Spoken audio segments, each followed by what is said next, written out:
You can bear it. And, so as always, we'll start with a little prayer to set us in the right direction, expressing two thoughts. The first is for those of us who already rely upon the Buddha and his teachings, and kind of reiterating our reliance. And the second two lines is stating our little positive motivation, positive purpose, our goal today, tomorrow, listen, think about, analyse all these ideas. Hear it as advice. That's the key point, as advice. For what? For how to develop your amazing potential and how to help others. Bottom line, that's it. So we think that's why we're sitting here. Sangye charang soke chognam la, chancho badu dagni kyabsu chi, dagi chunyen gipe sonam ki, drola penche sangye drupa shok. Sangye charang soke chognam la, chancho badu dagni kyabsu chi, Dagi chunyen gipe sonam ki, drola penche sangye drupa shok. Sangye charang soke chognam la, chancho badu dagni kyabsu chi, Dagi chunyen gipe sonam ki, drola penche sangye drupa shok. So one more little prayer we should do. Your little group hasn't got an umze yet, has it? Okay. Mandala offering? But you haven't got an umze yet? No. You know what an umze is? The leader of The chant leader, yes, yeah. right. We haven't got a chant leader. But you can be the chant leader. I will do the, yeah, can I do the... You know how to do it? Please, yes, please. Okay, good, very simple. So what we're doing here, it's making an offering to the Buddha, as if the Buddha were here himself, as a request for the teachings. I mean, you don't go empty-handed if you visit a house. You take a flower or a bottle of wine or something. Well, here, you know, offer Buddha a bottle of wine if you like. But we're going to imagine offering all the delicious things of the world. They call it offering a mandala, the contents of the world, piling it all up and making an offering to the Buddha as a request for the teaching, as if it's coming from the Buddha himself. It's very meaningful. Okay, and there's a little, they're into these mudras or hand gestures. I think gangsters would really like it, they have all their hands. All kinds. It's very fascinating how they use their hands, all these mudras, you know. This is a prayer mudra. This one is imagining, based upon the weird old-fashioned Asian cosmology that says that the centre of the universe is called Mount Meru, and we're in the continent, the southern continent, and our sky is blue. Guess what? Because it's reflecting off lapis lazuli. Did you know that? It's meant to be funny. It's true, they say. It's all according to view, isn't it? So we're offering this mandala, and this is representing Mount Meru in the middle, these two fingers poking up, and these four are the four continents. So it's okay. Just think of all the lovely things that offering to the Buddha. Just simple and sweet. Saji Puki Zhu, oh, I can't get high. Shin me to,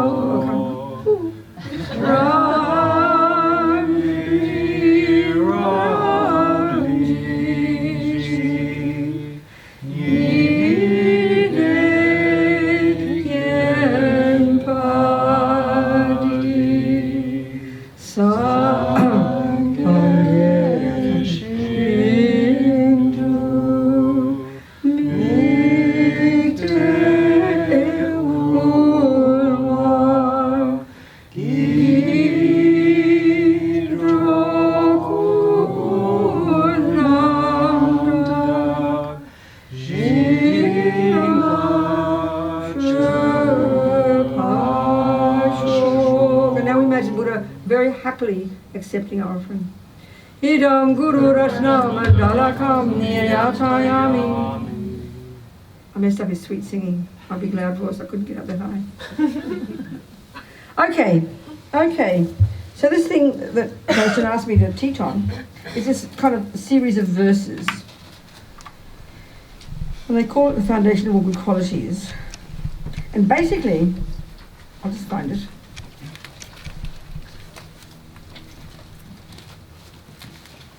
It's a presentation of the main points, like the bullet points really, of the entire path from A to Z, from being ordinary, ridiculous and demented and suffering to enlightened being. It's like a practical course. It's like a course. And this is just touching on the bullet points of that course. I'll just find it in here. So we'll touch upon that and then we'll just talk about these points. And I mightn't always do it in order, but I'll attempt to do it in order. Okay.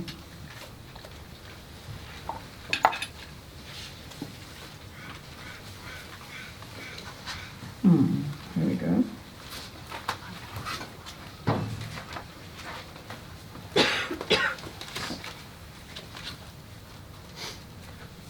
Natuurlijk. That's it.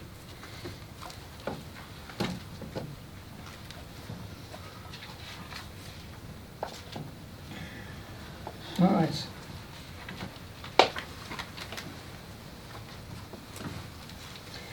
Okay, so the very essence of this, all these points, I mean, you know, nice sort of 14th century holy Tibetan words translated into English.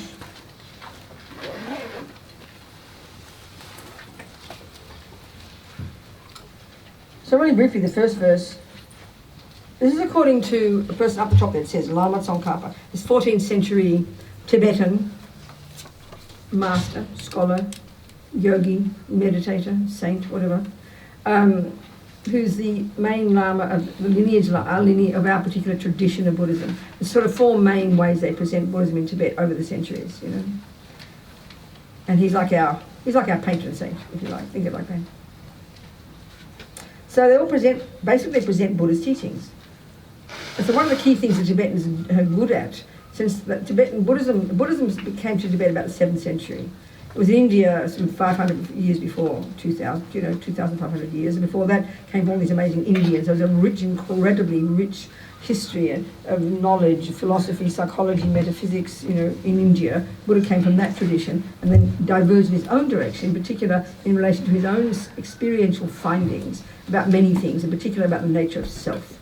So then moved to Tibet, you know, 7th century, 8th century, and it was really flourishing. By the 14th century, Tsongkhapa comes along, and well, actually, no. In the 11th century, a person called Atisha from India, some great, again, Indian scholar, blah, blah, scholar, he was invited by the Tibetan king to come to Tibet, and he spent the last 17 years of his life in Tibet.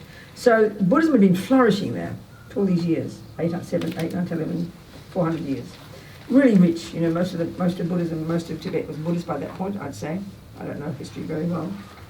But he could see that it was all the levels of Buddhism were flourishing there, but there was somehow a little lack of coherence about everything fits together. So you know very well if you study cooking, or you study mathematics, or you study violin music, it's all presented in a very coherent way by all the practitioners. They don't just throw, you know, random pieces of music at you and hope you'll learn it. They present it in a nice, orderly way, and we call that a course. It's the way we learn everything. So the term here that Tsongkhapa coined for this packaging of Buddhist teachings that came from Atisha in the 11th century is he calls it the lam-rim. It means literally path or way, gradual path. Now in English it really works very well, because if we say that means a course, we get that. You start in grade 1, grade 2, you go to grade 3. Then you go all the way, and then finally you graduate. So it's a very literal, easy way for us to understand the meaning of lam-rim. But if we say graded path, even if we're Buddhists for many years, you still go, oh yeah, lam-rim. You don't get the feeling of it being a course. So, you know, let's call it a course. As His Holiness said, it's the education, like the education system, you know. It's a way of presenting all of Buddhist teachings. So sometimes that's a surprise to us, because all these cliched views, I think, of spiritual. We have very cliched views about spiritual. And much of it, of course, based upon the concept of devotion, and then devotion in a creator, which implies belief, which doesn't imply knowledge, it implies belief. And that's fine, but it's just not the Buddhist approach, or similar things. But the Buddhist approach is, you know, there's no creator, as we talked yesterday, Buddha doesn't assert a creator. We're not made by someone else, we're not made by our mummy and daddy either, and we're going to go into this. So the whole idea of Buddha is our mind comes from before, and everything we think and do and say programs us, and we become the person that we have created. So in a sense, we're our own creator. Dalai Lama calls it like self-creation. That's a really valid way to put it. So the whole point for the Buddha then, his information is coming not from on high, it's not revelation, he didn't have a vision or dream about it, he's not putting it upon us from high and says you must believe it. He's not saying like that. He's giving us his findings of what he has, from his own experience, of what is possible. So as I said yesterday briefly, the whole of the Buddhist path from A to Z, the whole course from A to Z, the whole gradual path, is implied in the word, in the end result. You graduate as a Buddha, Sangye in Tibetan. Bud or Sang implies the utter eradication from your mind of all the rubbish, all the nonsense, all the ego and fears and dramas, which we think are normal. So normal, we'd be abnormal if we didn't have them, so it's a bit of a shock to hear Buddha. Then second, Gye, Da, Buddha, Sangye, that implies the development to perfection of all the other stuff in here. Love, compassion, kindness, wisdom, blah, blah. So it's a very extreme way, it's quite a radical concept. Well, therefore, if that's the result, it's what you graduate as, then all the information you get in a course is the methods you do, your methods you put in practice to get there. It's kind of obvious, you know. So that needs to be a very coherent, reasonable, gradual, you know, incremental presentation, doesn't it? You'd be very confused, like if someone just throws all this music at you and you've got to find your way through it. Well, in a sense, a little bit, a teacher saw that Dharma was flourishing in Tibet, but there was not much of an overview, a coherent view of where it all fit together. So he wrote this really simple, seemingly simple, you know, deceptively simple little text, the lamp that guides you on your way, and these nice poetic titles, where he took the essence of from all the Buddhist philosophy, Buddhist psychology, Buddhist metaphysics, which is, the literature is vast, and that's coming from the vast literature even before that, from all the Indians before him. As I said yesterday, about which we know zero in our culture. We love all the Greeks and the Romans, you know, nothing about Asia or India. So there's a huge body of knowledge, and it's a worldview, which is a big surprise to us. It's a worldview. So this presentation, this lam-rim, which is encapsulated in this simple little half a dozen verses, 15 verses, is like bullet points, really, touching upon the points that you go through as you progress on this path. So that's what so we're going to present these main points, basically. So not only did he sort of present in a gradual way, he presented, Tsongkhapa packages this course into three levels, like there's, you know, what he calls, and Lama Zopa respectfully honouring the lineage, would call the first stages of this course, the teachings and practices suitable to the disciple of the least capability. And they call that the lower scope. Well, let's call it junior school. That immediately, even though we've been Buddhists for a long time, you say lower scope, we kind of quite can't hear it. Junior school, we get it. It's colloquial, but we get it immediately. In the next lot, guess what? The teachings and practices suitable to the disciple of the middle capability. Well, you know what? High school. As Holly said, like I said, it's like the education system. Like I said, we're not used to thinking of spiritual teachings in this way. We think of it as mystical, cross your fingers, hope for the best, visions and all this idea, you know, and hit and miss kind of things come out of the blue. Wow, I had a spiritual experience. This is like absurd talk, naive, ridiculous, you know. It's like putting your hands on the piano. You don't know theory, musical theory. With your hands on the piano, and one day a lovely sound comes out. Oh, wow, I had a musical experience. Oh, wonderful, Rabina, please play it again. Oh, no, I can't do that. It just came. Well, who wants that kind of knowledge? It's kind of hit and miss. It's kind of ridiculous. You can't trust that. So you learn the theories to the point where you can play it every time. That makes sense. We call it learning, you know. Well, that's his presentation. And the next lot, of course, is then called university, which is all the teachings on, so the next lot. And then you've got postgraduate, that's Tantra. So it's a really good way to put it, a really good, easy way to present it all. So what is it we're learning, and what is it we have to internalize? What is it we're trying to do? Because if we think of spiritual as meditate, pray, devotion, which is the thing that's indicated by the word spiritual for most of us, and secondly, it's coming from on high and must be believed in. I'm not criticising if you're a devoted Catholic or devoted Muslim, please, go for it. It's not the Buddhist approach at all. There's nothing. Devotion's a great quality. If you're learning music, you need to be devoted to your teacher, otherwise you won't do what they say. You need to trust them. You need to have faith in them, but not because they're cute. It's because you've checked and they're valid, their music is valid, and from your own experience, even from doing grade 1, you learn to get more confidence in them because they seem to be leading you in the right direction, they like you, they want you to be successful, and they've got the knowledge. That's a quality. That's what we need, a teacher, as a teacher. So we need faith, we need devotion. It's a good heart, it's a quality, the heart opening up. But not merely that. And this is a crucial point to understand. In the same way that, you know, you would not say, oh yeah, I believe in botany. We don't say that, ever, never, never. But most of us only believe in botany, we've never learned it. I wouldn't have a clue. I know vaguely you might put a seed in the ground. You have to believe that it's gum tree. You put it in the ground, give it a water and soil, cross your fingers, and a gum tree will come. It's about the best I know.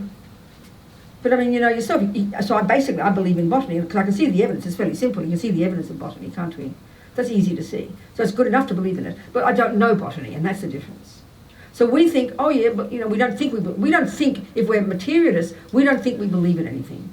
The commonest thing a materialist would say, oh, I don't believe in anything. And the assumption there is that what you think of is what you think you know the truth, And then silly people like religious people believe in something made up. That's the view. That's something is made up. Now, in one sense, they're right. Jesus Christ indeed is expressing God's laws. And God indeed did make it all up. He did make the universe. That's the view. But that's not the same with botany. We know that. Whoever the clever person was at some point in history, who first began to articulate botany, meaning articulate what they saw in the ground. They didn't look in the sky or have a vision. They looked at what's real in front of them, and using their intelligence, they articulated what they saw. They began to present what they observed were natural laws. That we understand. That we understand. But the confusion we have is we say, oh, botany's proven. Botany is scientific, it's proven. No, even more abstract, gardening's easy to see. But we might say, oh yeah, equals MC squared. That's proven, that's science, that's proven by who? By whom? That's the question. By whom? Well, Einstein and a few more people probably. But by you? No. So then you have belief. We never think that way. Oh, but it's proven by whom? By someone else. Well, that's fine. But you haven't proven it. If you have to go and write it all down, you haven't got a clue. So you believe in E equals MC squared because you trust the people. That's fine. You can believe in mathematics too. You can believe in it. It works. You see the evidence. But if your mummy says, go buy me 5 oranges, and you can't count because you don't know mathematics, you're in trouble. So belief is one thing, liking is one thing, and knowing is another. And the biggest problem with us as Buddhists, even spiritual, is we conflate liking Buddhism with knowing Buddhism. And we make a big mistake, So that's not useful. That's not useful. That's why Dalai always says you have to study it. It's not useful to merely believe in it. Is okay, botany's fine, music's fine, but you don't have to learn those. But to live in the world is not believing them is not enough. You've got to know it. And that's the difference. So here, the point about for the Buddha, if the goal is to become this Buddha, rid the mind of all the rubbish and grow all the goodness, then believing in that is bizarre. It's like thinking that believing in mathematics will cause you to know it. No, you can believe it till the cows come home. You've got to squeeze your brain, baby, and learn the theories. We know that. Believing in music, liking music, is not the same as knowing music. And that's the crucial point here. So you could argue from the Buddhist perspective, we come into this life, let's say some of us, and the Buddha would say, of course, because we're at past karmic connection with Buddhism, then we hear about it, we go, oh yeah, that sounds familiar. Well, it's not just holy things. I remember reading this one 19-year-old white supremacist when he first read Hitler. Oh wow, I felt like I come home, he said. Everything he said was true. Why? Because that was in his mind already. That's how we are. Same. Well, aren't we fortunate?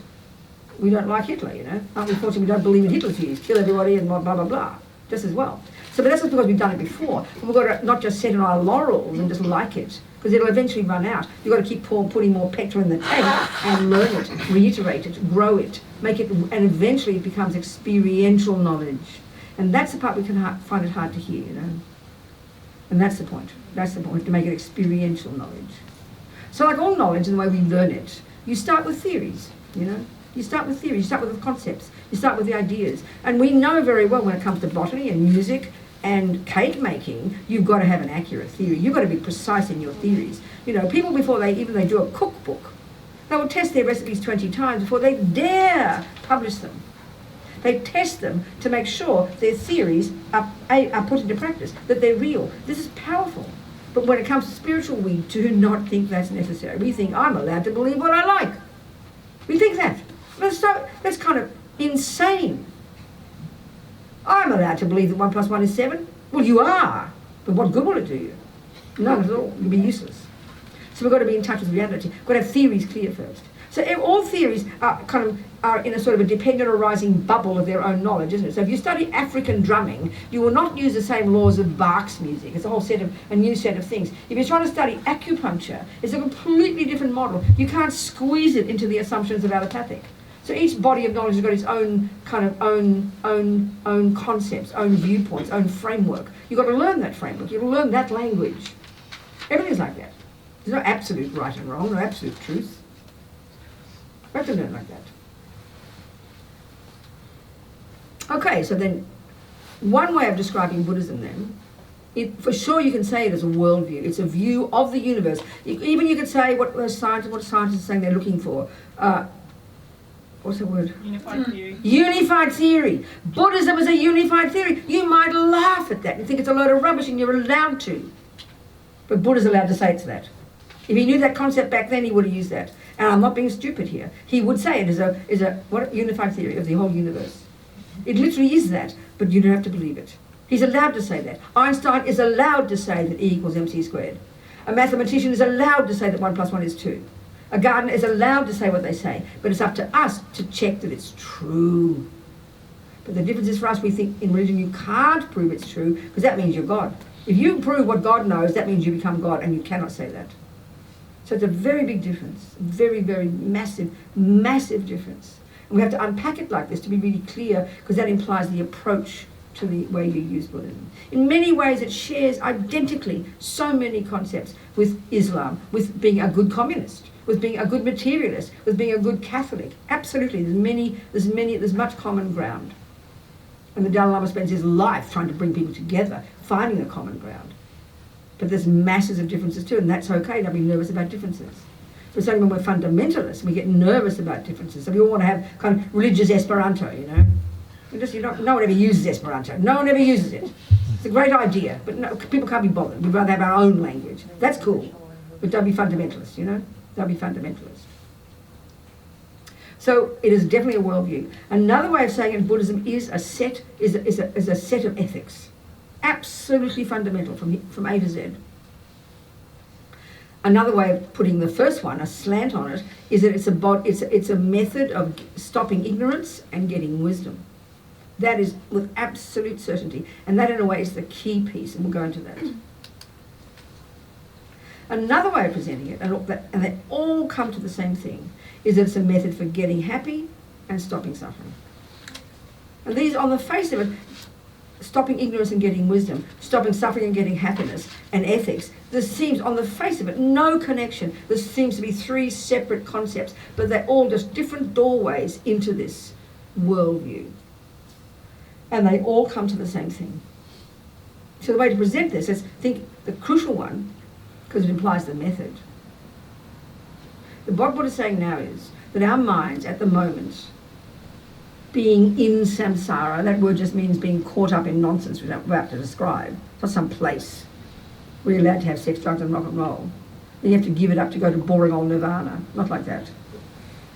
So being in samsara is this mental state we're in, our mind being riddled with layers upon layers upon layers upon layers of literally misconceptions about how things are.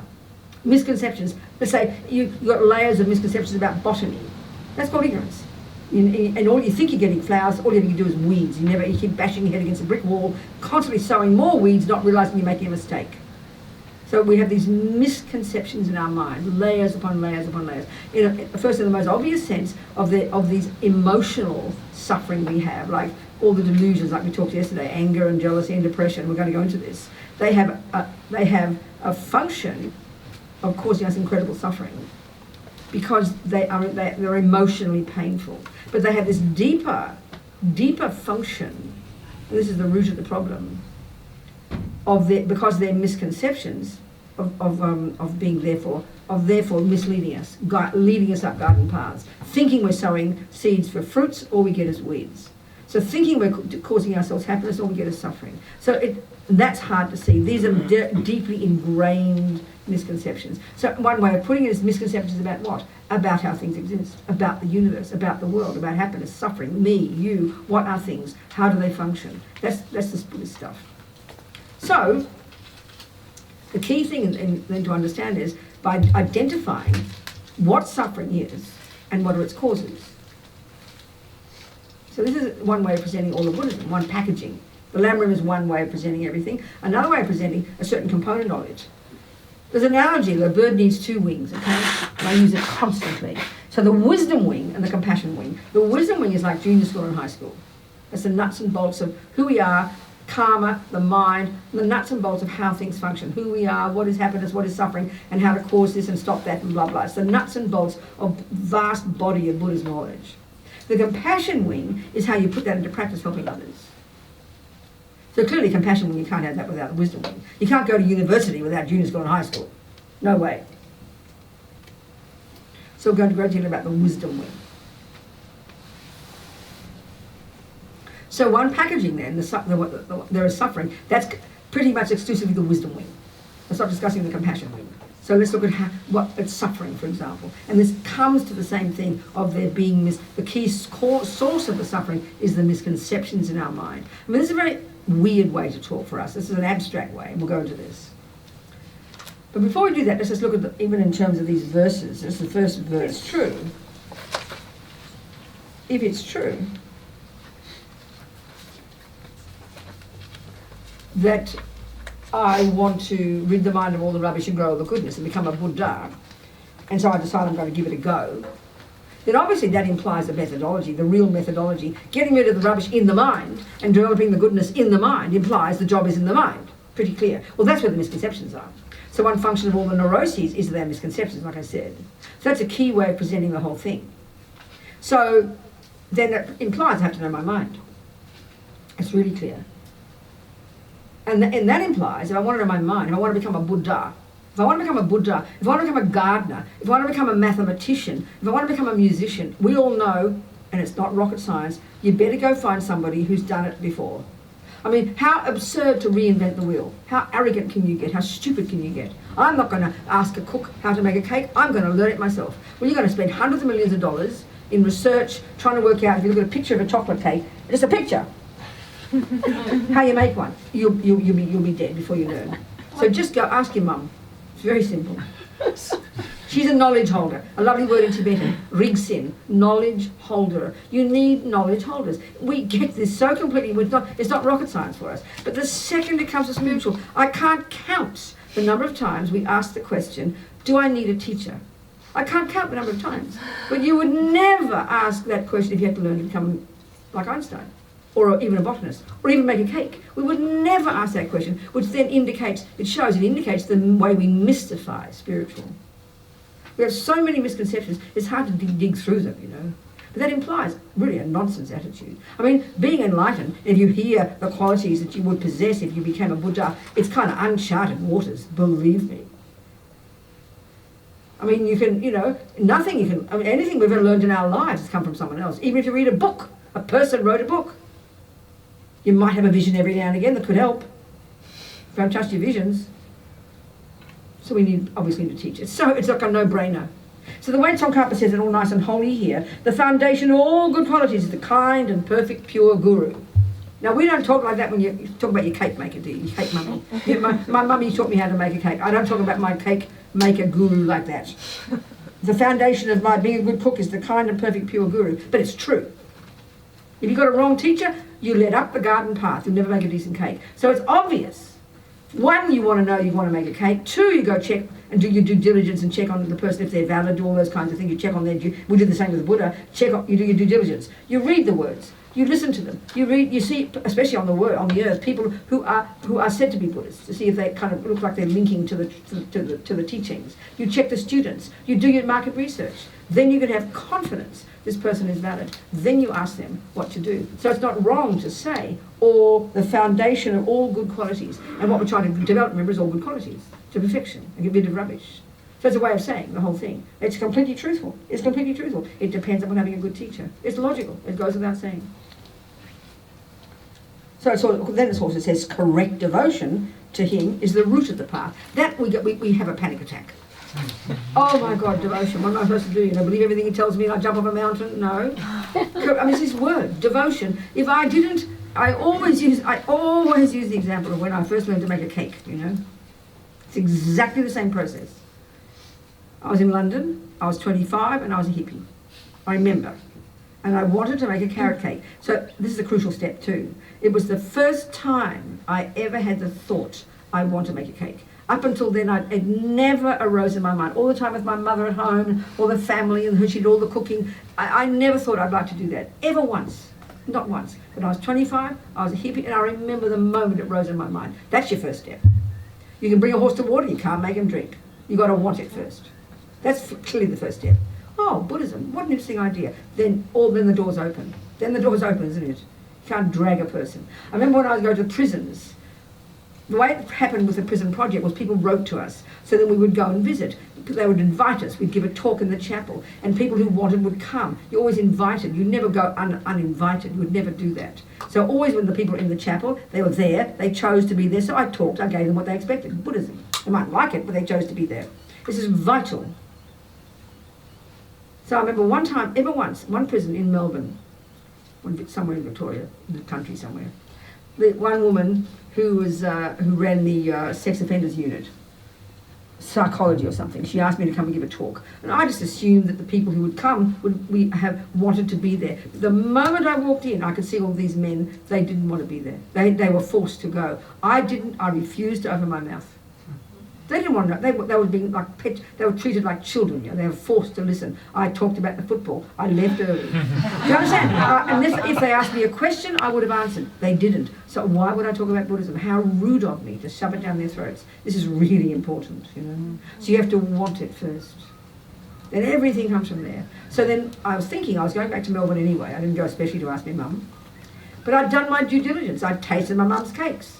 Her peers said she was a good cake maker. I checked her students. I'd eaten my sister's cakes. So this is an easy way to check with cakes. See my point?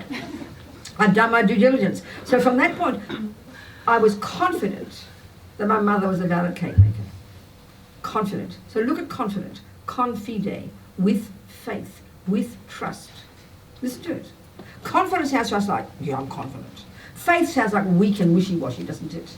But has the same meaning. Because this faith we're talking, this faith that we're talking in my mum was based upon my wisdom, having checked intellectually, because I have no experiential knowledge, I had to check intellectually, was she valid? Then with confidence, I could then say, please mum, show me how to make a cake. And I did. And this is what's fascinating. As Lama Yeshe said, the Buddha's dead.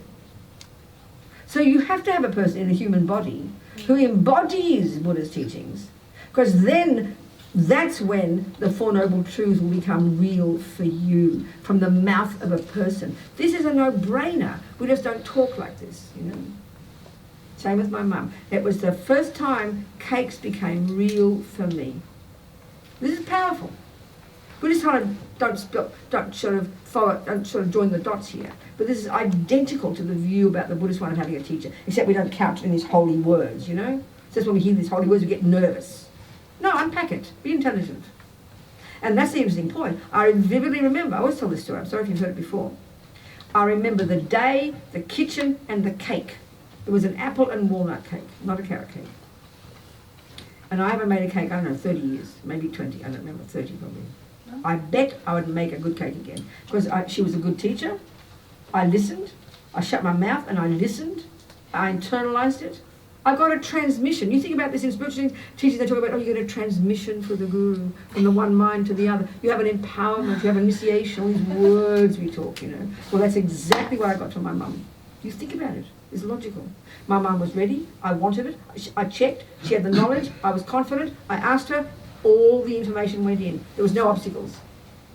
I didn't start saying, what do you mean 2 eggs? Why not 5? Do you understand? I didn't argue with her. Because why would I argue with her when I had done the research and I was confident? This is what we completely miss when it comes to spiritual teachings. There was a fellow in New York, the ex-boyfriend of a friend of mine. They were both Indian, from the continent of India. And apparently this is well known. He made a video about his experience. He decided he'd pretend to be a Hindu yogi. So he started an ashram, just to prove how people are so silly. He pretended, and all people lining up asking him to be their guru. Well, he then announced it was all a joke, just to show how idiotic we are when it comes to spiritual. Do you understand?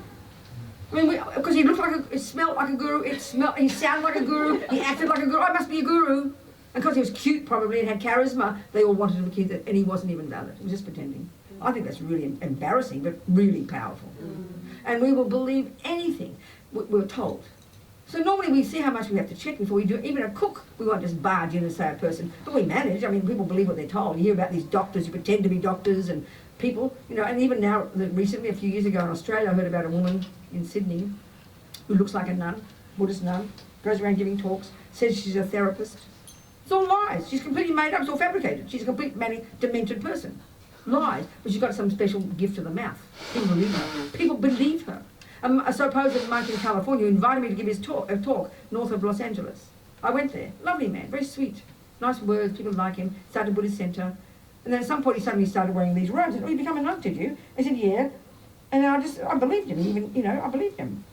And then I started getting all these weird emails from him, contradicting things he said before. And then all his students started writing and freaking out because he just seemed, he was a completely insane, demented liar. One minute he said his parents were dead, then he said he had a husband with children, then he had a wife with children. I mean, everything he said was a lie. It's like this fantasy world. But he ran this Buddhist centre. And even when I had to expose him very clearly to him, I copied his board, I wrote this list of things, and then he just rejected me, called me insane, and people still keep believing him. When the evidence is clear as crystal that he's a maniac. So we are really very ridiculous, you know. We're really astonishing, actually. So we've got to have confidence. Use your noggin. Use your intelligence. I mean, you know, maybe you've come to this place for the first time. Who is this? Some bloke in Noble Park in their house with his mum next door. You know, what's this? With these weird-looking 14th century pictures, you know, for God's sake. You know, 30 years ago, your mother would be coming to get you and say it's a cult. So we've really got to check up. You know, we've got to check up if it's valid. Don't just believe. And there's ways of doing that in the world, you know, certainly with Buddhism. I mean, one thing, you can sort of see the Dalai Lama seems to have a good reputation, isn't it? He would seem to have a good reputation. People have known him for 50, 60 years. Politicians, scientists, religious people, psychology people. So he's got a good grounding on the planet and other people really respect. I think that's a good way to check. You haven't got the knowledge to check him yourself, but you can see he's a nice fellow. But being nice is not enough, like these two people just described. Hitler was nice. He made people very happy. But look at him, he led them up a garden path. So at least you can check a little bit these days after 60 years of it being in the West. You can check the Dalai Lama. So you check around here, see pictures of the Dalai Lama somewhere. Where's the Dalai Lama? Up there he is. So you think, oh, this must be okay, he looks good. So you tick a box. That must be okay, you know. But you've got to check. You've got to check. You've got to check. Otherwise we're just completely confused. And all you can do is check with what you know. You know, all I can do is check with my mum, her reputation. I had no experiential knowledge, and that's the tricky bit. I couldn't say experientially that she was right when she said 2 eggs. So I have to have some intellectual certainty, her reputation. These are the crucial things we have to do, and it's just common sense, you know. Of course, when you read all the texts, 14th century, and not to mention earlier Buddhist stuff, it's in language that we don't use. That's why we mystify it. But it's just such common sense, you know. So devotion is the obvious thing. When I'd done my checking with my mum, so I listened to her advice. I shut up and I had no knowledge. I was humble enough to just listen and I did what she said. So then that was faith. And then based upon that, I then made a cake. Then already my devotion would start. Well, she was right. Wow, Mum, that's really good. So you have, then eventually, or I can say piano, she was my singing guru as well. I didn't learn piano, singing. But if you learn the piano, first she has to say, do this. Then she says, go do your homework. And slowly you're doing it, but in your little heart, oh, Mum said, my teacher said do this, then you're all happy, and you can't wait to show your teacher you did it. Well, that's a really good relationship. As Lama Yeshe says, we're all dying for love, you know. So don't give your heart to some idiot, some wacko to trample on, like you do to a dumb boyfriend. Check the person first that they're valid. As Kyabje Rinpoche says, you're going to end up like them, so really check carefully. Okay? Be careful. Because it makes faith common. It's complete common sense. That's your entry point. It's logical. It's entry point. Okay. So now, let's look at this packaging called the 4 Noble Truths. One of the first teaching Buddha gave after he got enlightened back in India. Blah blah. The first teaching he gave in the place called Deer Park, which is a few miles out of Varanasi, or Banaras they used to call it. The longest occupied city apparently on the planet, 5,000 years, apparently. That's my advertisement. Yeah, we go on this pilgrimage every year since 2001. It raises money for our prison project. We go to India and all these places of the Buddha. It's very special. So the postcards are out there about that pilgrimage. It is warm now. Oh no, I forgot it was a real fire. See, I come in and complain to Jason because it's cold, you see. And he tries to make me happy, so he makes everything hot. And then I complain about being too hot, you see. It's not Jason's fault, it's just me. I'm really just trying to think of you guys. I'm probably being like a mother who's over-exaggerating my role in making you happy, you see. Never mind. So, okay, where were we? All right, let's look at one way of packaging. Look at one way, the framework of suffering and happiness. Okay. Well, I think that these 4 noble truths, I think the truths are noble. I've got a feeling it's the 4 truths for the noble ones. And noble one is some term in Sanskrit. for people who've experienced the truth of this, you know, the big sinners, the knowledge holders. So what are these truths, or what are these facts? I like the word fact better. It sounds kind of serious. Truth sounds like a belief, doesn't it? The 4 facts for the noble ones, what are they? Well, very simple. There is suffering, number 1. 2, there are causes. 3, you can get rid of it. And 4, how to do it. Pretty simple. Of course, it's presented in the teachings in a really vast, complex way. But let's keep it simple. I mean, I can't do it vast and complex anyway. We'll keep it simple. So what's suffering? Well, there are 3 levels for the Buddha. And the first one is what we all agree on. So that one, he calls this the suffering of suffering. In-your-face suffering. The second one is more nuanced, more subtle, and we don't call it suffering. He calls the second one the suffering of change. It's what we call happiness. So let's look at these 2, especially the first one. So the first one's easy. So the way to look at these 2, suffering of suffering and suffering of change, what we call suffering, the first one, we just call it suffering, and the second one we call happiness. So let's see what he means by the second one being a more subtle level of suffering. Let's understand this, because when we get this, we'll understand the whole Buddhist approach. Okay, so the simple way to really look at this and understand what suffering is and is to look at the causes. So let's go to the second noble truth. There are causes of suffering. And this gets us to the essence, the nitty-gritty of Buddha's entire world view. He says there are 2 main causes of that moment of my suffering. Now we can flip that over and say it's exactly the same. There are 2 main causes of that moment of my happiness. But here we're discussing the problems first, but we can imply it's the same for the happiness. So this is where we get to the essence, I'm saying the nitty-gritty of Buddha's approach. His explanation of what suffering is and why we suffer. And when we know this, first you have to establish there's a problem. Then you have to establish what causes the problem. And once you've established the causes, that implies the solution. Until we understand the causes, we will never get the solution. That's really clear, I'd say. So, okay.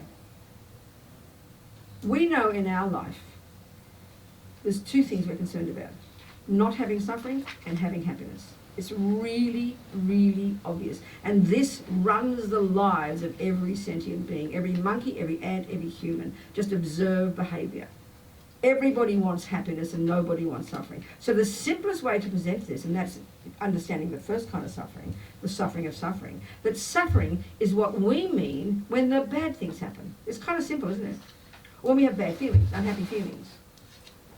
Headache, your husband's mean to you. The event happens out there, because that's what we think the cause is. Some bad thing happens, and then internally there's pain and suffering. We get this. And we know that's the stuff we don't want, thank you.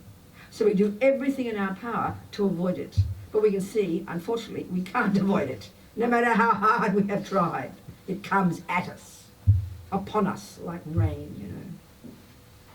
And we all know when the nice things happen, when the boyfriend's kind, you know, the things are lovely, the food is delicious, the body is, then triggers pleasant feelings.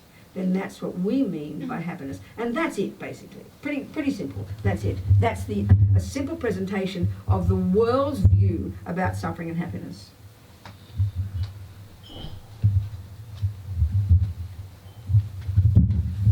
Just get off the chair.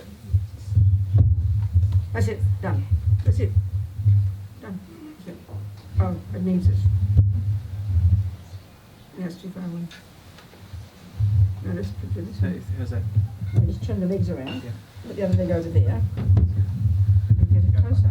You don't. Don't turn it off. It's horrible for people. That's it. No. Still the same. It's very intense. Okay. Go on, just try and do it. Just get the legs around. How's that? Can we hear you now? I don't know. That's it. Okay. Not there. Good enough. Okay, put it on again. Is it on?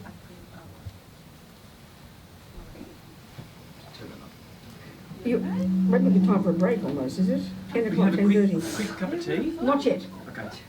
In a minute. It's only been an hour yet. Yeah. It's only been, no, it's only been about 40 minutes. Yeah. Won't be long. Yeah. And if we lunch a bit later, it won't matter, will it? No. No. We're not, Rosie's not kind of the delivery man. She's going to, it's all ready. Yes. Thank you very much. So we're going to be okay. Okay, good. Okay. I think I want to do a little bit more here, have a couple of questions, and then we can have a tea break and have a scone and cream and Rosie's delicious. Tomorrow. Oh, tomorrow's scones and cream. Yep. What's today? Biscuits. Today is muffins and gluten slice and soon a little egg for Good Lord. Should come more often. Thank you so much. Okay, let's just look a bit more. So, there's 4 facts for the noble ones. 1, there is suffering, several levels. The first 2 I mentioned, forget the third. Suffering of suffering, in-your-face suffering, when the bad things happen. 2, the suffering of change, which we're going to go into, but that's what we call happiness, which is a bit depressing. So 2, what are the causes of this suffering, please? Well, let's look simply. When we understand the suffering of suffering is when the bad things happen. Forget the second one even, first. Let's look at the bad one, let's look at the first one. What are the causes of it? What are the causes of it? It's really simple. Forget the second kind of suffering, but we have, by understanding the second noble truth, the causes, this will help us understand both. Clearly. Let's discuss the first kind of suffering first. What are the causes of why bad things happen to me? It's a really big question. It's one of the major questions everybody on the planet has when the bad things happen. When you get a headache, when you nearly die, when someone really crashes you, when the person rapes you, when your husband leaves you. The first question, you think about this, it's so profound. The first thing that arises in our mind is this horror. Why is this happening to me? Do we not ask that question? It is so obvious. We should hear that. This is kind of screaming at us. We want an answer. It's the first thing we ever say. And we're shocked. That's the other point. We are shocked that this thing happened. Why? Or what did I do to deserve this? Or I don't deserve this. These are the thoughts that we have. This is so profound. Let's look at the meaning of those thoughts and Buddha's explanation. Because that's what we ask. That's what we ask. It's a very profound, simple point, you know. It's what arises, this panic and horror. Why did this happen to me? And then we look at the world and we see terrible suffering happening. Why is this happening to these people? They don't deserve it, we'll say, you know. It's kind of staring at us, the evidence, it's obviously evident, you know. So, okay, look at the view. So our answer to why am I suffering, if it's, let's say, Ed. Have I got Ed here today? Yeah, there he is, my boy. He came back. So let's say, you know, the typical, simple example. When Ed's mean to me, just mean me, not like, just doesn't look at me perfectly, doesn't look at me with adoring eyes, you know. I mean, you have a panic attack. You're hurt, it's called suffering. The tiniest example. Why are you suffering, Rabina? Well, Ed was mean to me this morning. I'm so shocked. Why did you do that? What have I done? I didn't do anything. Why did you look wrong at me? What have I done wrong? I don't deserve it, we'll say. This is all how we think. This is a given. Look at a dog's behaviour when it's kind of hurt. It's the same, because his eyes is seeing the same thing. So what's happening in here? What's happening? Well, there's an assumption, isn't there? That's an assumption that I didn't do anything to deserve it. It's an assumption that I didn't do anything to deserve it. So on the face of it, this morning I was really nice to Ed. I gave him a cup of tea, I smiled at him. Even though I had a headache, I was kind to Ed. Then suddenly he looks mean at me. So of course you feel shocked because I was nice. And I assume because I was nice, he should be nice back. This goes without saying. We're going to unpack all this. We're going to unpack this, believe me. It's all about attachment and everything. All this is intuitive in us, it's instinctive, it's habitual. So because I was nice to him, then he suddenly is mean to me, I am shocked. Why are you unhappy, Rabina? Why are you suffering? And I'm distressed by this because Ed was unkind to me this morning. I didn't deserve it. I didn't do anything wrong. We understand this. But let's unpack those assumptions. They're assumptions. So then if you ask me what the problem is, I narrow it down to one thing, and it's called Ed. Ed is the cause of my suffering. This is really evident. This is not even funny for us, but we all believe it. Why am I suffering? You know, you're in the traffic and you're late for work and the lights turn red and you get angry. Why are you suffering, Rabina? It's the lights. Why are you suffering? It's the food. We understand this is so unspoken. It's so profoundly automatic that we don't even question it. But this is exactly what Buddha's doing. He's getting us to question what he would say is a misconception, is a wrong assumption that has no basis in reality. And that's really what's difficult. So in general, there's one cause of my suffering, and it's called Ed. And equally, why are you happy, Ravina? Oh, Ed was so kind to me. So then I was with a headache and I was grumpy. This time I had a headache and I was grumpy. And he was kind to me. All the more I would appreciate, because I really didn't deserve it. I was being mean to him. But he was kind to me. Why are you happy, Ravina? Ed was so kind to me. We get this, you know. So Ed is the cause of my happiness, and Ed is the cause of my suffering. This is the view that we have, and Mummy didn't teach us this. The Buddha would say this is the view of ego grasping, the deepest delusion. It's a misconception. There's some truth in it. There is some truth in it. There are many, we can all see, there are many, many causes that have to come together to produce a little flower. We get that. But you could narrow it down to two main causes. One main cause, the seed. You could argue that. There is one main cause for that rose, and it's the rose seed. But we know you can have a rose seed up here, holding it up for 32 years. You will never get a rose, because the main cause is not enough. It's got to have the secondary causes, meaning the earth, the water, the time, the heat. We get that. So there's many causes that come together, that must come together to produce a rose. Well, equally, there are many causes that must come together to produce a moment of happiness, a moment of suffering. Buddha's being very analytical and very precise about this. The same logic applies. So there are many causes, and you could argue that Ed's being mean to me is definitely one of the causes. But the problem is, we think it's the main cause. That's like thinking the earth or the sun is the main cause of the rose. No, you'll never get a rose if you do that. So we make the mistake of thinking Ed is the main cause. No, he's a secondary cause. It's true. He is one of the conditions that came together to produce a moment of suffering in Ravina's mind. So he is a cause, but not the main one, and that's Buddha's point. So then what's the main one from the Buddha? Well, it says there are two main causes of my moment of suffering. One is called karma, and one is called delusion. So this is the presentation of the entirety of the nuts and bolts of Buddha's entire philosophical view of the universe. So I'll try and squeeze it in a day and a half. You know? Do you understand? So junior school is all about karma. High school is all about delusions. There's stages of practice, stages of this body of knowledge. So simply speaking, what's karma? This word means action. It's referring mostly to mental action, thought, intention. I'm going to all this. I will, intention. Everything, Lama Zopa says, is a saying in Tibetan, everything exists on the tip of the wish, the thought. So very soon, we're going to have a tea break. You will see me stand up, turn left, and walk out the door. And I guarantee you, the main cause of that was not someone behind me with a gun forcing me, was my mind deciding I will go to my room. It's logical. It's so logical it's like a joke to even speak it. But without that thought, I promise you I will sit right in this chair. Or if I decide to walk out the window, you'll see me do that. Or if I had the thought I walk out that door but I walk out the window, you better be worried about me. You know? Clearly I've lost the plot. But the trouble is, the Buddha's saying these intentions, these thoughts, are like a million a moment, and we're so unfamiliar with them. They're so programmed from countless lives. We're not aware of 99% of them. That's why we have to know our own minds to unpack this process and change our intentions. You know, change our motivations, change our thoughts, reconfigure our minds.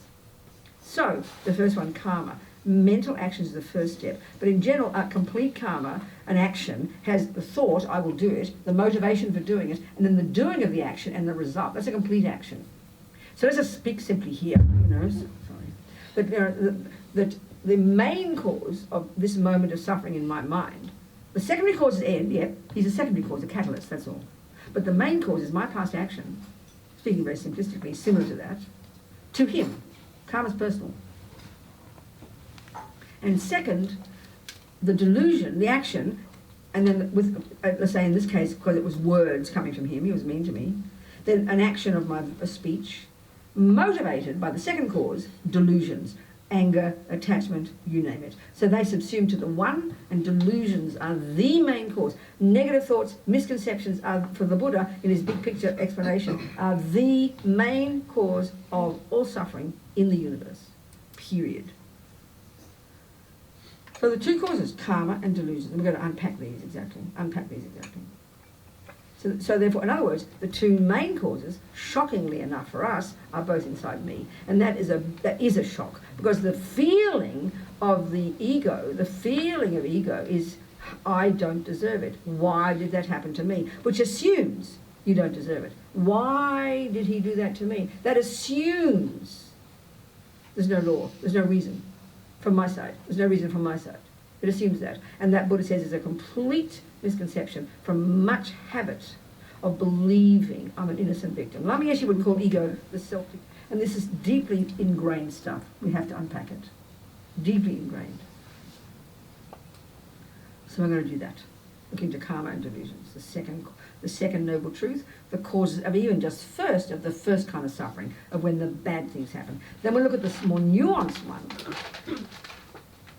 the suffering of change, and why that is what we call happiness. I'm going to that one, explaining it. And when we can get this stuff down, the nuts and bolts for ourselves and our life, apply this in our life, that's the wisdom wing. Then we can go to the compassion wing, and we'll go look at the world and go, oh my God, look, everyone's the same, all in the same boat. And now you know what suffering is and you don't want it, and you know the causes, now you can help others. Like that, you know. So I have a couple of questions and we'll have tea. A couple of questions. If you'd like some questions, for clarity's sake. Yes, Ed. So with the viewpoint that you explained to us then, could you say that we do deserve these bad things? In one way you'd say that, but that's a heavy word we use. Deserve is kind of heavy, you know. We have it it's like very self-piteous. I deserve, I don't deserve. It's very painful, isn't it? But technically, yes, absolutely, of course. But they don't use the words like that. That's just our kind of gross, over-extreme, over-exaggerated emotion of it. But literally, yes. In other words, okay, another very good point. In other words, if you look in your bank, you would never say, your bank account, you would never say when you see $0 there, how dare there be no dollars in my bank? I deserve dollars. So why would you not respond that way? What's the crucial piece? What's the crucial reason you don't say that? Because you're not expecting to see something else there. No. Why would you say, how dare there be no dollars in my bank? Because ATO took the money. Yeah, but what it assumes is what? Someone should put it there. Yes. That I'm an innocent victim and my bank is there, but you're not owning the bank account, are you? You're thinking that someone should put money in there. That's why you say, I deserve. Yes. How dare there be no dollars in my bank? We would never say that because we know it's our bank account. And we're expecting no dollars. No, that's a different reason. That's about emptiness. There's nothing to do with it. No, nothing to do with it. Nothing to do with it at all, Ed. No, nothing to do with it. I'll start again. Forget the dollars. You never look in your garden and go, who put weeds in my garden? I don't deserve weeds. You don't say that, do you? No. Why? Why don't you say that when you see your garden with weeds in it? You don't say, who put weeds in my garden? Why wouldn't you even say, who put weeds in my garden? Why would you not say that?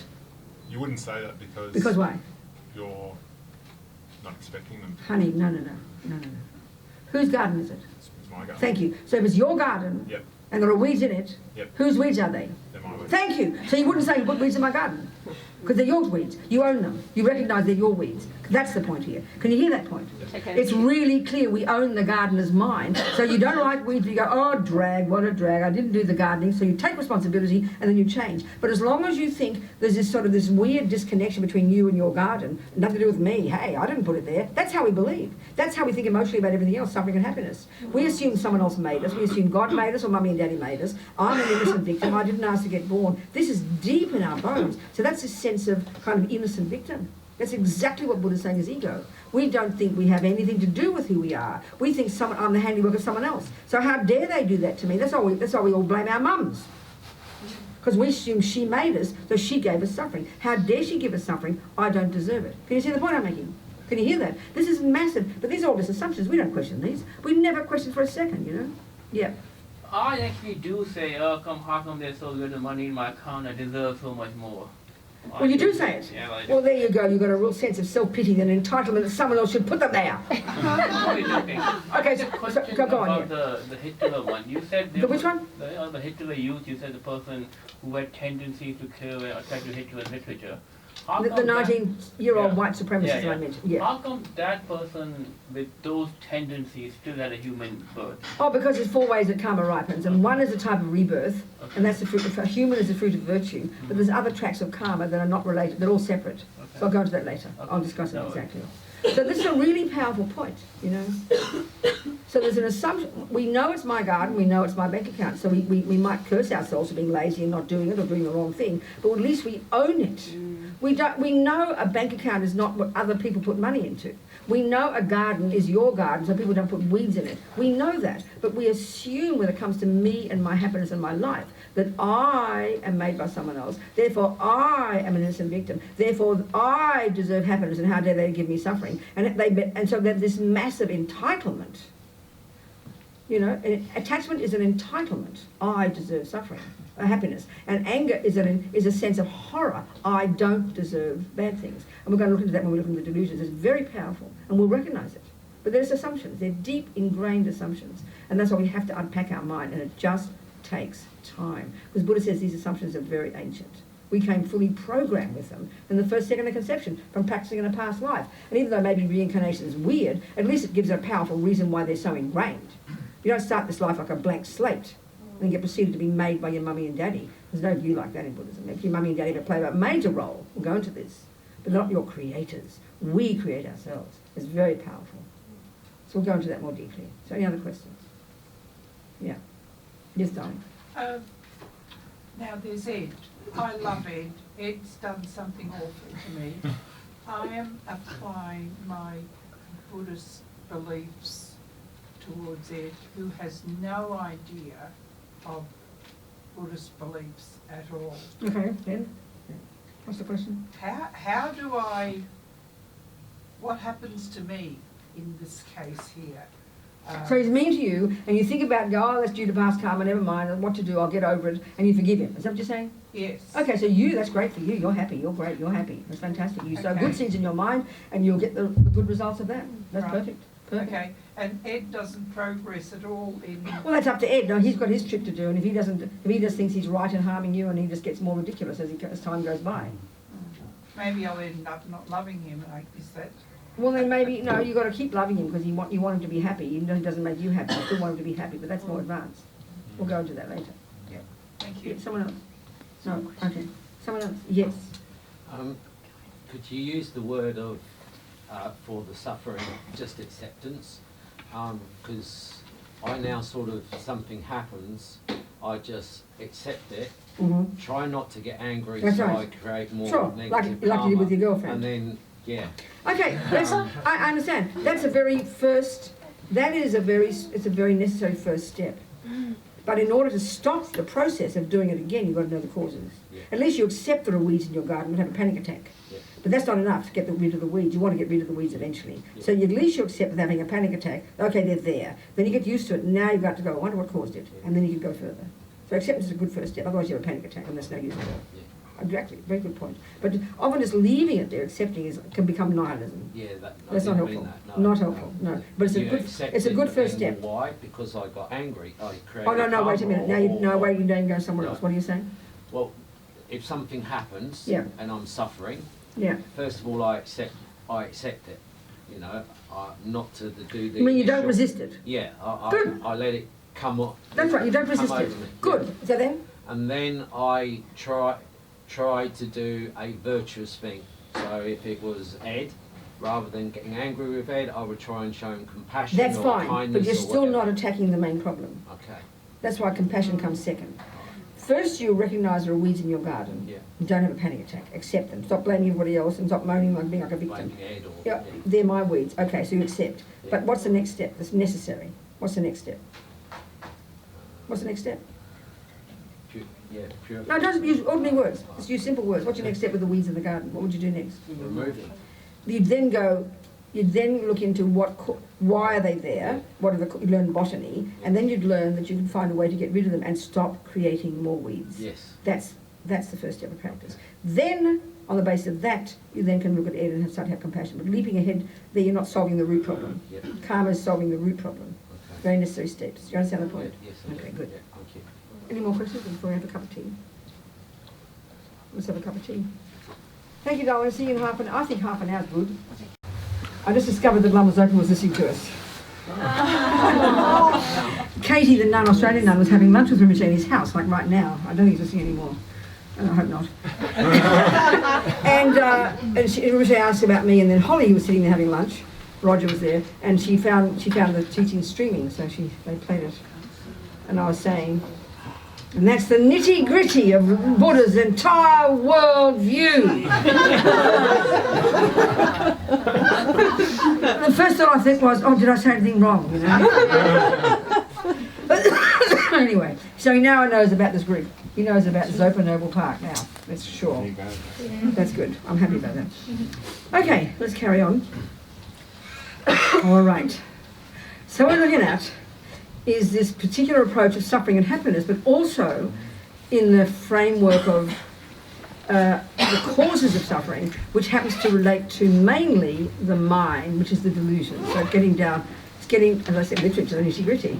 So there are two main causes of all happiness and two main causes of all suffering. The words are really easy. They're not complicated. We can learn these words very easily. But to apply them, it's like reversing the energy of a bomb. It's the opposite of what we think. It's literally the opposite of what we think and feel. So even to hear it is hard. And even if really good Buddha's trying for years, the millisecond something goes wrong, all the blame's out there. It's just really primordial. It's really primordially deep. So in knowing this, we should be very humble with ourselves and know it takes time to change. You know? So, okay, so let's look at this view. Which means we have to go to junior school, and the essence of the junior school practice is abiding by the laws of karma. And this, and it's really literally true, this tells us about Buddha's entire worldview. Now this worldview has been existing for thousands of years before the Buddha. It didn't all start with Buddha. You know, he came through a certain system. That's what happens with ideas, isn't it? Started with Jesus Christ in wherever it was, Palestine or somewhere, and then it moved on, and then the Catholics happened, then a million different variations. I mean, if you had an entire map of all the variations of Christian views on this planet, you'd run out of paper. Isn't it true? But as soon as you get human beings, another group come along and they interpret different and they split off. That's just the way the world is. And it's not necessary to see it as bad. So in fact, when you study Buddhism, one of the texts you study in the university system, you know, in the monastic university system, is actually called Buddhist tenets, and it's a presentation of, first of all, these four main views of Buddhism that have developed over the centuries in India, and then the many, many, many subgroups, 100 variations, all these different viewpoints, very precise, very laid out. And the fact is, human beings are different. Human beings are different. Debate and analysis and discussing is one of the major components of your practice, because the aim is to come up with what is true. This is a hard one for us here, because you know, we're still looking in science for what is true. We're still looking in science for a unified theory. I mean, you've asked some most scientists, they don't have answers to 99.9% of most things. Why do people get angry? We don't know. Why Hitler? Why Mother Teresa? All the answers haven't come yet in materialism, and that's fine. Christianity has a series of views, isn't it? Islam has a series of views, all these variations of humans as we go along. And that's fine. Humans are different. But the Buddha would say we can learn to find out that which is true, what is reality. And the key point for the Buddha, as opposed to the views of where they posit a creator, but similar to the scientific view, is reality is not made up by anybody, it's not constructed. This is something, if we analyse it, is not that complicated. Well before botanists came along and started articulating what they observed, botany was working fine, wasn't it? You see my point? Botany was working fine, but no one had articulated it. So a botanist doesn't create botany. A botanist sees what's there and then articulates it. That's what we mean by natural law, and that's Buddha's approach. This is hard to hear when it comes to spiritual. It's hard to hear, but that's Buddha's approach. There's no concept in Buddhism of Buddha being a creator who makes things up and then you believe in it. Absolutely not true. Not like that. Anyway, okay. So, in other words, Buddha's saying reality is evident right in front of us. Right in front of us is the way things exist in a certain way that has always been the way they exist. No one made it up. You don't impose it on something. It's the way things are. And he says we can learn to see that. And what he's saying is the obstacle is in our mind that prevents us from seeing how things exist. And it's the layers upon layers upon layers upon layers of misconceptions in our mind. So the job of seeing reality is stripping away the layers, removing the veils from our eyes, as we put it. That's the job. That's the job of being a Buddhist. So, okay, and that's the meaning of the word delusion. So this means we have to now, so there's two things. We're going to look at the model of the mind in Buddhism, which is learning about delusions, but we have to look at karma. And that's junior school, and delusions is high school. Okay. So whether we've heard this stuff 1,000 times or never at all, we listen to it in the same way. We listen to it freshly. I tell you, this is my job, okay? Lama Zopa told me to do this job called teaching in 1987. I was very shocked, I promise. I'd studied for 10 years, I'd been around for 10 years, I'd done some, it never arose in my mind for 1 second to so-called teach. I thought, what do I know, you know? But he asked me, he said that's what I should do. And I remember the moment he said it, it's like one of those things imprinted in my mind. It was in New Zealand, at Mahamudra Centre, in Coromandel. And he called me upstairs to we'd just done a retreat. And I had just finished 10 years of working for Wisdom Publications in England. And I didn't know what to do, I didn't know what I was going to do next. So he called me up. And my memory of it is, I always tell the story, my memory of it is like that picture, big picture of Michelangelo, God, the fingers, you know. That's my memory. And what I remember Rinpoche saying is, go to Sydney and teach. That's my memory. He said the words, he didn't point like this. It was how God, you know, go to Sydney and teach. I got a big shock. So I did. And I'm just telling you, I've been trying to do this for 30 years, whatever it's 87, 97, that's 32 years. So at the time I was very shocked and I was very nervous. And I had 2 fears. One was I'd run out of words. I wouldn't know what to say. And then I thought, no, I'd get nervous. I'd get nervous and then I'd run out of words. Well, first of all, I decided with the nervous one, when you talk to one person, you don't get nervous, do you? If you have to give a talk, you get nervous, right? Well, I decided I was going to talk to one person. That worked. I stopped getting nervous. Even when I give talks to the Happiness Conference in Sydney, 3,000 people, I don't get nervous.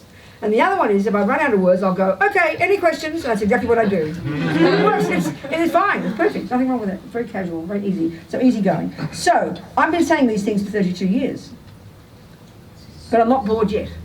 So hopefully what that means is I take it seriously and I'm trying to live according. I'm trying to tell you what I'm trying to practice. I'm sharing with you what I've learned from these teachings that I am trying to put into practice. So because it's experience, because I want to be experiential, I want it to be true from my experience, that I never get bored. If it was just intellectual, I'd be bored, saying, oh, I've got to say the same old thing again, you know, oh, the same old questions, shut up, you know. Never get bored, just as well. So I hear it myself as if I've heard it for the first time. It always comes fresh. And to me, that's very empowering, very exciting, very delicious. Do you understand what I'm saying? So if you've heard this 1,000 times or never at all, the biggest problem is, oh yeah, I've heard all that. Can I have something new, please? No. You know, you hear a piece of music for the first time. You don't go, oh, I've heard that before. Play, give me another piece. Or you don't, if you're playing the piano and you did the C major scale one time, you don't say, oh, I've done that already, give me another one. No, you've got to deepen it. And every time you play it a bit better, and you get more from it. It never gets boring. And that's when that's when we're trying to practice it. Just think like this. We've never heard it before. We've heard it for the same time, the millionth time. Hear it freshly. Okay. The Buddha's saying that karma, this shorthand, is just shorthand. This, botany is just the shorthand for the way gardens live, for the way things that grow on this planet grow, given all the conditions of this universe. Well, karma is just a word shorthand for this natural law that runs the universe, or the universe runs within. It's not like someone running it, pulling the strings, not like that. Botany is not an extra thing that does things to gardens. Botany is the name of what happens in gardens. Well, karma is the name of what happens in lives and the minds of sentient beings. And it's a natural law. He did not make it up. Buddha, with his mind, coming from these previous Indians, have, as a result of getting single point of concentration, this brilliant, subtle level of consciousness that we don't even posit as existing, that you accomplish by utilising that amazing skill called meditation, concentration meditation, this incredible ability to have a more subtle level of mind that just naturally can cognize phenomena that are more subtle. So that means, from the Buddhist perspective, not just the conceptual. We live at the level of conceptual and sensory. That's the tip of the iceberg for the Buddha. His view of the mind is, wow, amazing, radically different, and we're going to go into that in high school. So here, when we're talking, then is this worldview coming from the direct experience of a person called Buddha, and then indeed based upon his experience coming from the before system, and then of course his own variations on it, you know. So karma, shorthand for the law of karma. Karma meaning action, real meaning mental action, intention, then followed through by body and speech, you know. So here we are, we're made of body, speech and mind, aren't we? Excuse me.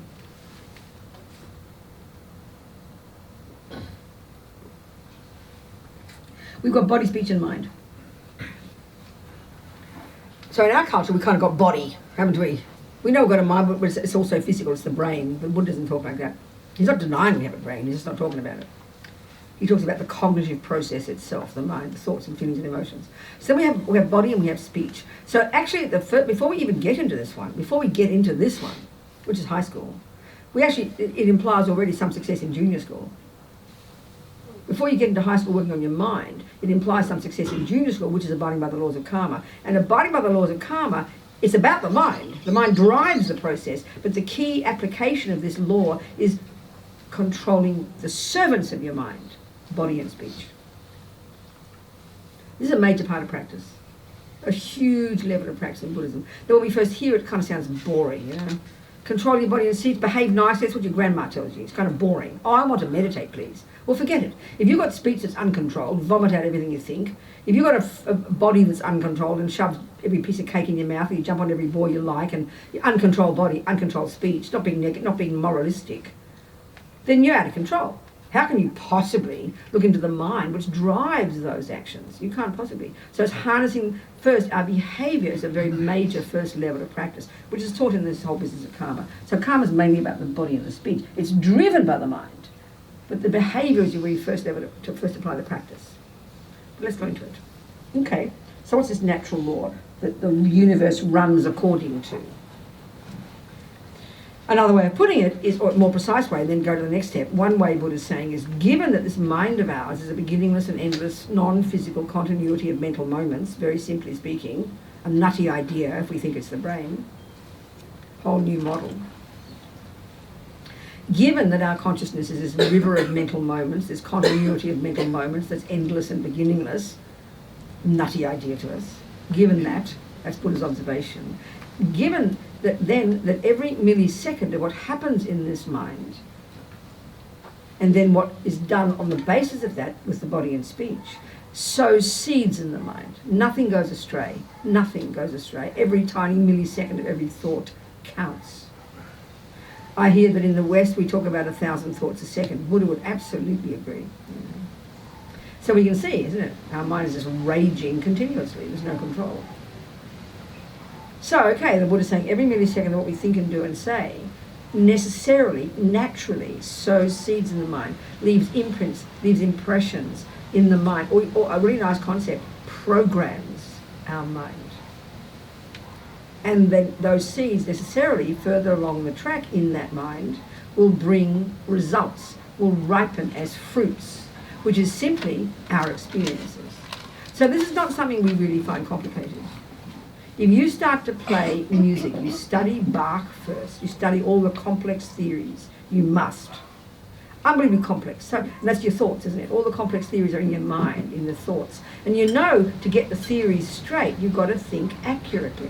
You've got to be really precise in the way you articulate and learn musical theory. It's really obvious. You don't just make up thoughts. You've got to be very rigorous and disciplined, and you learn those thoughts and you memorize all those theories. You must. Then you put them into practice with your fingers on a piano. It's really obvious. And the extent to which you put things on the piano is the extent to which the clarity, the truth or otherwise of your theories. If your theories are all wrong, the wrong sound will come. It's sort of evident. So you're programming your mind. Guess what? This is not surprising to us. And who created that musician? Not Bach, not your mother, the teacher, not Mr. Steinway, the piano maker. They're all the secondary conditions for you being good at music. The key reason you're good at music, the main cause of your being a musician is your mind. You created your musician. This we get. Well, in terms of morality and goodness and happiness and suffering, Buddha agrees with exactly that. We have this whole set of weird rules and ideas about that part. We all know we're the cause of our being a musician, but we don't know that we're the cause of our happiness and suffering. We have all these other rules that someone else is the cause. Someone else made me. I didn't ask to get born. It's not my fault. I'm an innocent victim. But these wacky, weird ideas that Buddha says are completely in la la land. They're completely got no basis in reality. And this is what's hard to hear. So like I said, in the same way that the musician you are, the gardener you are, the cook you are, is the fruit of what you have done, then the good person you are or the crazy person you are is the result of what you've done. It's a really simple idea. We don't think it's complicated. It's not complicated, but it's very difficult. Because we've got different set of views. Okay, so then if every moment of what I think and do and say sows seeds in my mind, programs me such that I get the results of those, every millisecond of what I think and do and say brings consequences to me, not to mention to other people, then I'd better start taking responsibility, because I want to be the best musician, I want to be the best cook, I want to be the best person. So after, as Lama Zopa says, we can mould our mind into any shape we like. So you can mould your mind into the shape of being a musician, a cook, or a good person. So you want to be a good person, more fundamental, you want to be happy. Another way of putting all of this is in terms of happiness and suffering. So narrowing it down to another level, every millisecond of what we think and do and say,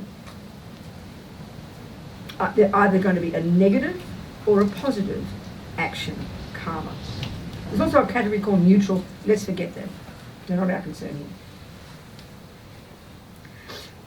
If every millisecond then of what I think and do and say can be either a positive or a negative action and variations of them, levels of those, then if each one of them brings consequences, what are the consequences of negative actions in my mind? Driven, which is an action that harms another, driven by a delusion. That's the heaviest level of a negative action, one that harms another. But anything I do that's driven by a delusion, including eating too much cake, hurting myself, that's also a negative action, because it's driven by a delusion. That's what qualifies it. So every one of those, what are the consequences of those? That's called suffering, my suffering. So we create our own suffering, very simple. Equally, every millisecond of what I think and do and say that's labelled virtuous or positive, that will ripen as my happiness. This is really uncomplicated, but to hear it is really hard because we have another set of assumptions. That I didn't ask to get born, it's not my fault, happiness comes from out there, suffering comes from out there, I deserve happiness, don't deserve suffering. We have these layers and layers of other views that block us from hearing the simplicity of this view. It's very interesting. And we therefore hear it wrongly. We hear it as punishment and reward. That's a major one. But for the Buddha, there's no concept of punishment and reward, because there's no concept of a punisher and a rewarder, because there's no concept of a creator. And this too is a massive view in our mind, isn't it? That's how we think of morality. We think of morality and ethics as being punished and rewarded. And this very much, if we look into our religions, and again, not being critical, but we need to be clear about this philosophically. I was a Catholic. I believed God made me. I knew that God was the boss. And God said, don't do that. And I knew that if I did it, the consequences would be that I'd suffer. And if I did do what God said, the consequence, I'd be happy, because it's punishment and reward. That's our view of morality, deep in our bones. We don't question it. So in my mother's household, it's exactly the same. Don't do that, she said. Being a smarty pants, I'll say, why not? We know her answer, because I say so. Isn't it? And so this is the world. We've got God, mummy, daddy, the judge, the laws, the police, they out there vaguely somewhere, the government. They say don't do that, and if you get caught, you get punished. And if you don't get caught, you get away with it. That's how we think. It's automatic. So don't blame your Jewish mummy or your Catholic mummy for that. That's the view of ego grasping. That's the view of the deepest delusions in our mind. They're views, Buddha says, that we have made up. They're dualistic views. Buddha has no view like that. We don't need creating, he says. We don't need punishing, rewarding. We do fine doing it to ourselves. It's a really powerful point, I tell you. It's a shock. So, okay, if every millisecond of what I think and do and say that's labelled negative will ripen as my suffering, guess what? I know, and we're talking the first level of suffering here, when the bad things happen, I know I don't want those. A no-brainer. So conclusion, stop doing the negative actions. Duh. You know you've got bad lungs, you go to the doctor, honey child, you could get cancer, you've been smoking too many cigarettes. You are so happy when she tells you, thank you so much for your wisdom. You don't say, who do you think you are punishing me with cancer? We don't say that. We know she's a kind person who from her own knowledge has identified that a consequence of smoking cigarettes to me will be my suffering. So we take it as great advice, and then we go home and we stop smoking. Now how silly you'd be, can you imagine? If you go home and you notice the doctor's not there, oh good, she doesn't see me, and out come the Marlboros, I won't get cancer, she doesn't see me. People would laugh at you. And this is the point. We know it's a natural law. We know it's not punishment. That's the point. So this view of punishment is a dualistic view that's nonsense. We've made it up, what it says. It's self-pity. We've made it up. He says that. His view is not that. Sure, when you're a little girl, you need mummy to tell you off and control you. So I'm sure in a monastery, when you have your vows and things, it's the same thing. To protect you, you have to be told off if you're naughty. But that's not the fundamental one of goodness and badness. Fundamentally is natural, Buddha says. It's a natural law. This is a massively important point to hear. And that's the basis of Buddha's instructions. So that makes us already the experiential implications, even this is a theory, means we start to grow up and take responsibility. It doesn't matter whether my teacher, whether my doctor sees me smoke. It's a natural consequence of smoking that it could bring me cancer. So, of course, for my own sake, out of self-respect, I will want to stop smoking. That's exactly Buddha's view about ethics and morality. Because everything I think and do and say produces me and my suffering and my happiness. And I do want happiness, I don't want suffering. This is the basic level first. First level, junior school, entry level, there's more subtle levels of it. It's fundamental and it needs to be spelled out like this. Otherwise we just conflate the view of karma with the view of God. You know, it's completely mistaken, a complete misconception. So if I know I don't want the grossest level of suffering, forget the subtle levels. If I know I don't want to get punched in the nose and harmed and bad-mouthed and lied to and stolen from, speak simply. Forget the bigger picture in Buddhism of lower realms, forget that one. Just in this life, even having a human body, I know I don't like bad things. I know I don't want cancer, using that analogy. Well, I know I don't want this, using this one. I don't want future suffering. Why do I know I want future suffering? Because I don't like it now. Pretty evident. I can use my experience. So good. What's the conclusion? Don't stop causing it. Stop causing it. I can see weeds in my garden. I know enough botany now to know that weeds aren't cool. They're going to choke all the flowers and herbs. So I have to know I don't want weeds, and I have to know how to identify a weed. And that's a tricky job, isn't it? Because you don't know botany. But you get the theory first. So if I know they're there now, so I learn from it. I don't want more weeds. So what do I do? First level, entry level, junior school, grade 1, stop sowing more weeds. So simple.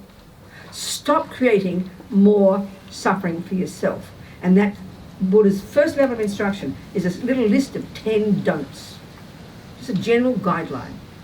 Advice. Advice. Not don't do this because I said. Don't do this because I can see from these actions they will cause you suffering. And what are those 10 don'ts? 3 of the body. These are the gross, this is the heaviest level of negative actions, this is ones that harm others. So again, Jesus says, and I'm quoting my Jesuit priest friend, Jesus says, killing is wrong because God said so. That's the definition of a sin in Christianity. And again, this is a massive point to understand. And that's fine if you have a view of a creator. But like I said, Buddha's not a creator. You know, the doctor's not a creator. She's an advisor. Buddha's an advisor. So Buddha has observed that killing is a negative, for him a negative action at this heaviest level is one that harms another. This priest said that that's natural law, and there is an aspect of natural law, but the main thing that determines something as a sin. He agrees killing harms others, that's a component, but the essential component of what makes it a sin, is because God said. This is hugely important to understand, but that's not Buddha's view. Not complaining, but it's not Buddha's view. It's all 100% natural law, he says. You do around, do some market research in this room, and you'll discover pretty quickly that no one wants to get killed. No one likes to be lied to. No one wants to be bad-mouthed. No one wants to be jumped on by some other person you don't like. You know? Because and that's a natural law. You observe it. That's the key component for the Buddha of what defines an action as negative at the heaviest level. So his first level, entry level instructions, not telling you what to do because he'll punish you, but giving you advice. His advice: don't kill any sentient being.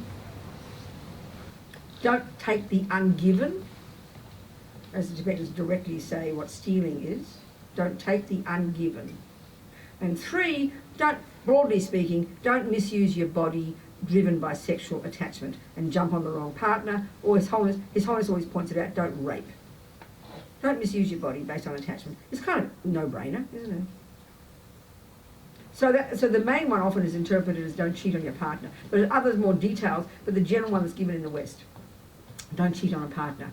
And don't take someone else's partner. So clearly, if you don't have a partner, just having sex doesn't mean you break. You don't. It's not a negative action in itself. You're creating more attachment. But it's not it's not heavy because you're not cheating on somebody. So 3 of the body, just those three, they're the main ones, just 3. But we can see, obviously, isn't it, that we do many things with our body to harm others, like punch, like kick. You understand? He doesn't say don't kick and don't punch, but once you've got the general idea, you can deduce that. You can kind of that can be a natural conclusion you come to, isn't it? So broadly speaking, don't do actions with your body that harm others is the broad definition of this first 3. The next 4 are the speech. So clearly this is humans. Dogs and cats have some kind of sound coming out their mouths, but it's not that harmful. But speech, we're such clever mothers, with our clever thoughts. So speech is 4 that he would exhort us not to do. And these are actions that harm others. Don't say words that aren't true. It really confuses people. And that one's interesting. We're so clever and so well educated. We all read a million books and a million iPad things and a million this and that. We're full of thoughts and full of concepts and full of ideas, and we think it's our right to have as many opinions as possible, which is okay, but we're just endlessly dumping them on each other. And then we might technically be lying, but if we're saying something because we're just speculating, and we say it like as if we know it's the truth, you're misleading people. And because we'll all believe whatever we're told, we're all being misled all the time, because we all speak with such confidence. Even if it comes to, we'll think of a simple example. I want to go to the milk bar. Oh, is it open at 4 o'clock? Yep. Are you sure? Yep. And you get there, closed at 3. Oh, I thought it was open at 4. That you lie. You didn't lie purposely, but you always want to be good girls and give the right answer. But you were wrong. You misled somebody because you weren't certain that what you're saying is true. We hardly ever speak at all. I promise you, 99% of our words are just vomit. But we think I have a right to say what I like. We have this kind of noble idea that I can vomit out whatever I feel. Well, you can, but look at the consequences. First, to yourself, just confusing your own mind, and not to mention the harm you do to others. It's really obvious. So don't speak untrue words. Second, don't abuse people and use harsh language. I'm naughty, I do that one. I use rude words. Don't abuse people with your mouth. And that's a particular one of some people, especially when you've got anger. That's a very common one of anger, isn't it? Out comes the mouth, abuse. So heavy. 3, don't say bad things about people, true or not, behind their backs. This creates incredible disharmony in groups, like families, work, Buddhist organisations. It's unbelievable, But it's the one we feel most safe doing because the person's not there. And because we're urged to speak everything we feel, you can't stand that colleague at work. Even as you're driving home, you're already chatting to your partner at home. You can't wait to get home to tell him. We love and we feel safe because your partner will agree, yes, you agree, yes, I understand what you mean. And you've got this view of this person whom you've never even met now because of my bad words, It's so heavy, this one. So heavy, And the 4th one is just don't rabbit on about nothing and bore people to tears. You understand? Speaking about essences things.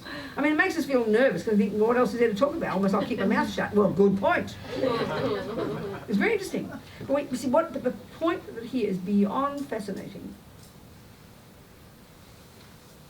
about these first 7. Remember, for the Buddha, what defines an action as negative, a sin, Christians call, is not doing what Buddha said not to do, which is the view we have, like I said, in the West. Don't just think you're not being religious. You feel guilty if you do what Mummy said not to do. But if she doesn't find you, you think you get away with it. This just shows that we think it's about punishment. It proves if you think you got away with, if you think you got away with smoking because your doctor didn't see you, you'd laugh at that because it's so childish. Because it's a natural law that smoking will harm you. So it's the same if you lie. For example, it doesn't matter that nobody knows you did it. It doesn't matter. But we think, I got away with it. If you stole $5 and no one catches you, I got away with it. It's meaningless. That's not the point. That's dualistic. That's imposed. The actual point of its being negative is because you polluted your mind stream and sowed a seed in your mind that will ripen in the future as with various consequences, and we'll go into that, and that's your point. What's your name? Kevin. Kevin. Very Australian name. Who called you Kevin? You did. No, I was born in Hong Kong, so it was a British and Asian culture. Oh, okay, so Kevin is suitable then. A Brit. Kevin. Good Kevin. Okay, so getting into your point now, the different kinds of karma. We'll go into that in a minute. So the next 3 of these 10, I always put it this way, it's just the beginnings of Buddha getting us to start to control our mind. Karma's mainly, at the first level, is controlling our behaviour. Then which is driven by the mind for sure. But at the next level of practice, high school, when we get to the root of the problem, we get to the mind itself, that's when we start to identify the delusions and distinguish them from virtues, because that's what drives our behaviour. So first we control the behaviour. But these last 3 of the 10, they're really just the summary of all the neurotic states of mind. And apparently, Buddha there's a whole kind of thing in the Buddhist view, there's a whole list of this kind of like a massive map of 84,000 problems, mental problems. And they're very articulated. Ling Rinpoche recently, the reincarnation of Dalai Lama's root guru, the young Ling Rinpoche, is 35 or 40 or something. He's travelling around the world at the moment. Has he come to Australia? He has been, hasn't he? As he said recently in London, he said there are 84,000 problems, and they're all subsumed to 3 main delusions. And if we can know these 3, I think I mentioned yesterday, we would have a profound understanding of our own mind, of the entire Buddhist view, and of everybody else. But it's very surprising to us because these words are so cute and simple. The 3 main ones, and they've got a direct relationship to each other. These 84,000 come down to these 3. The root delusion, ego grasping, known colloquially, ignorance, ripa, this primordial, deep, instinctive misconception in the bones of our being, so subtle we don't even have a view of it in our modern world, of an inherent, intrinsic, essential me. That's where he diverged from all the Indian views, the other Indian views. And so to say, and even within Buddhism, there are many variations of this interpretation of the nature of self. And we'll go into that later. That's the root neurosis, the root misconception, the root delusion. So then that gives rise, as we started to talk yesterday, into the next main one, and effectively for these 4 noble truths of the Buddha, the main source of our day-to-day suffering, attachment, which then gives rise to the 3rd one when it doesn't get what it wants, which is called aversion or anger. These 3, the words are simple, but the meaning is massive. We've got to put masses of meat on the bones of these 3. And these are the summary of the 84,000. So as Ling Rinpoche said, 21,000 of those 84,000 are directly related to ignorance, 21,000 are directly related to attachment, 21,000 are directly related to anger, and the 4th 21,000 are related to all 3. So it's a really intricate, massive, vast, intricate, connected view of the mind, of the neuroses in the mind. It's really fascinating. So these amazing Indians did this. They mapped the mind from internally observing it, not with a microscope on the brain. Shockingly different. We don't have views like that in our culture. I think, psychology is the lowest in the totem pole of our sciences because it's not hard science, Philosophy is very kind of wishy-washy. But when it's a microscope and it's neuroscience, that's the top dog these days, isn't it? That's how we are in the world. Buddha's opposite. You ask these dudes back then where their brain was, they would not have a clue. But they're supremely intimate with the workings of their own mind to the degree of subtlety that we don't even posit as existing in our psychology or in our neuroscience, which is why, as one scientist said, we can only go so far because our tools are limited. And that's why it's so marvellous, all these discussions these days between the Dalai Lama and his mob and all the scientists, because now he's opening people's minds. With his humility, he's looking into the Western views because he's interested, but inevitably there's going to be its return, and they're looking into the Buddhist views now, which they never would once have done, ever. So it's marvellous what he's doing, the Dalai Lama. It's marvellous. Opening people up is fantastic, questioning things is fantastic. And now there's real interest in all the Indian views. More and more is being published. It's just fantastic. So there's 3 then. So this first level of practice, these 10 little things that Buddha exhorts us not to do, to refrain from doing. Why? because the doing of them will sow seeds in my mind that will ripen as my suffering. Yes, they're actions that harm others, but that's not the main issue here. That's not the reason he exhorts us not to do them at this first level. The reason at this level he exhorts us not to do them is because they'll harm me. And this is what takes time for us to hear. This is what takes time to hear. I can't get it. It almost sounds selfish to us. You know? It's absolutely necessary to go through this process. Because once I know that I do not want to be killed or lied to or stolen from, which is the future consequences which we'll talk about, and I know that the causes of doing those actions myself, then of course I will want to stop doing them because I don't want suffering. You've got to have that before you don't want suffering for others, which is compassion. It's very necessary, stepping stone. You know? So, so Buddha exhorts us in these last three. The grosser level of attachment is what you simply call craving. It's a really strong level of attachment. Generally speaking, attachment is this constant little voice in there that always wants something more, that's never satisfied, that always manipulates to get something, that controls, that expects, that possesses, that is always needy, always, exaggerating the deliciousness of something. That's attachment in general, running the show.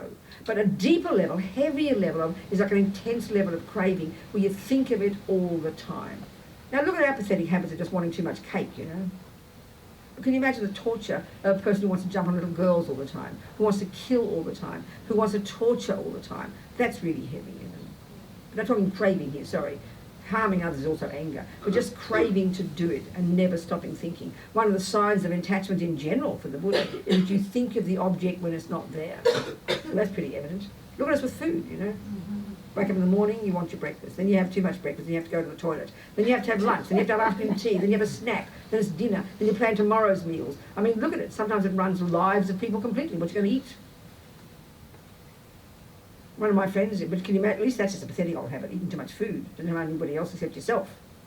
But imagine, like one of my friends on death row in Kentucky, this boy, this man, my Buddhist friend Mitch told me, I know the fellow, he comes to the classes when I go there. He very relaxed and sits there listening. But as Mitch said, Rabina, he thinks of torture all the time. Can you imagine the nightmare for him of that, Obsessed with torturing, craving to torture. Craving is this attachment that never stops. Why? From having done it before. Programmed with it, That would be a nightmare.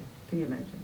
So at least for ourselves, to harness that level of attachment. You can't make the thoughts go away, but at least you begin to harness it. Understand it and try not to follow it, Then the next one is to try and harness the heavy level energy of anger, which is really heavy and is evident in the world. Anger is the upset when attachment doesn't get what it wants. You get mad at somebody and then you let it go. But look at the people who can't. That's ill will. You want people to suffer. You just don't get angry, but you can't let it go. And look at the people, look at all these people who do these mass murders, these poor kids in America. They've got anger. But they can't stop, they can't let it go. So it actually ends up them literally doing it. That's wanting people to suffer. Their philosophy grows so strongly they just want people to suffer. And of course it leads you to actually doing it. So at least harness that kind of energy, the grosser level of anger. And the third one, there's various grosser levels of the ego grasping, the root delusion, maripa.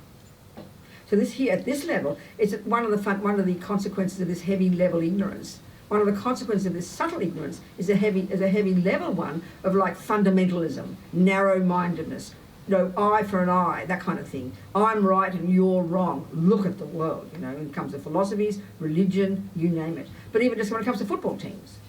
When it comes to, I want to go to that movie, but you want to go to this movie. No, I want to go to this movie and I'm right. Ordinary, that's that rigid, vivid, I want what I want. Ignorance, narrow-mindedness, small-minded. At least learn to loosen the grip a little bit, That's it, the 10 don'ts. Really good advice, practical advice coming from the Buddha. 10 little things. So what he's saying is, if we can begin to harness this level of our energy, first and foremost, the basis of your wishing to do this is because you don't want to sow more seeds in your mind that'll ripen for you in the future as you're suffering like that. Now that's a big tough one for us because we don't think that way at all. We don't. But this is the point. You're not doing it because you don't want to get punished, nothing to do with it. You're doing it for your own sake. It's self-respect. It's profound, I tell you. Then incidentally, as Lama Zopa says, all the rats and roaches are going to be very happy because you leave them in peace. They're going to have a party. Because then you don't kill them. They're happy. But the basis for why you do this at this level is for your own sake. This is a really crucial point to get. And eventually, you'll be able to do them for the sake of others. But first, you've got to realize it'll be suffering for you. This is the crucial piece of karma. And this is the basis for having compassion for others.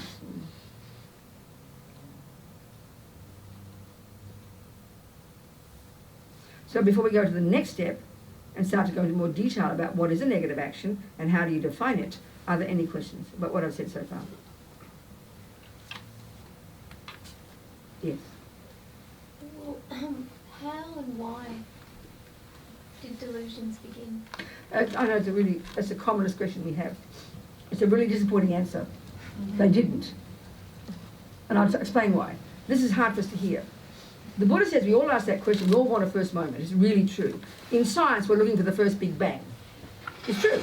But as the Dalai Lama said, first Big Bang? No, Big Bang? No problem. Just not the first Big Bang, that's all.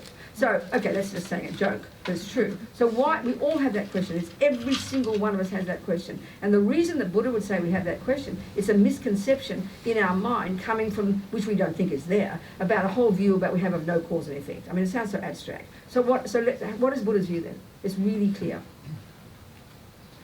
Matter, the universe consists of matter and mind. It's pretty simple. Matter, and still they use the view in Buddhism that matter is made of the 4 elements. Clearly, our scientific views have come up with a million different elements, but this is still the model they use, and this is certainly the model in the Vajrayana view, and it's the basis of the view of the Tibetan medical system, and we'll explain this later. We'll talk about this, we'll touch upon it. But basically, the physical universe is the 4 elements.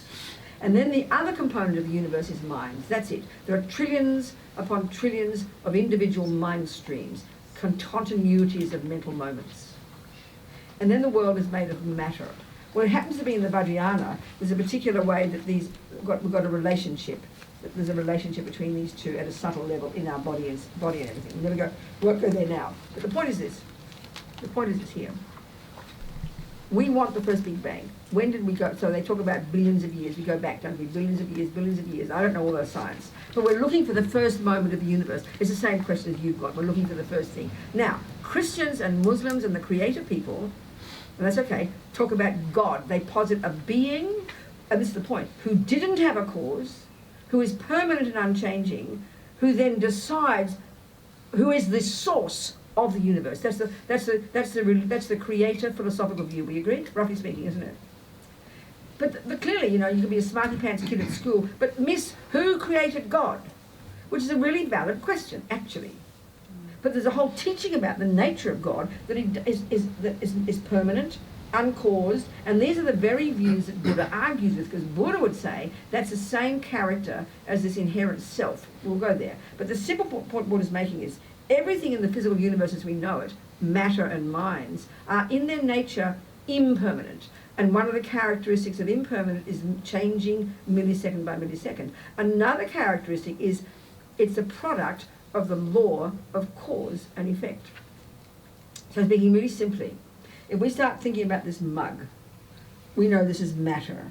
So we know if we start tracking back, looking for the first moment of this mug, you're going to go, well, this came from clay, the paint came from this, and that came from that, it was clay, and that came from this, and that came from that, and you would keep going, and you get back like 1,000 years, and you go, well, maybe the mug began in the end. No, because whatever existed at that time in this unbroken chain of physical matter, unbroken chain of physical connected cause and effect, you get to 1,000 years ago, and you'll know that whatever existed then, which is directly up to the cup, came from something before it, and then that came from something before it, and that came from something before it. Because if there is something that's called an effect, it's a chicken and egg thing.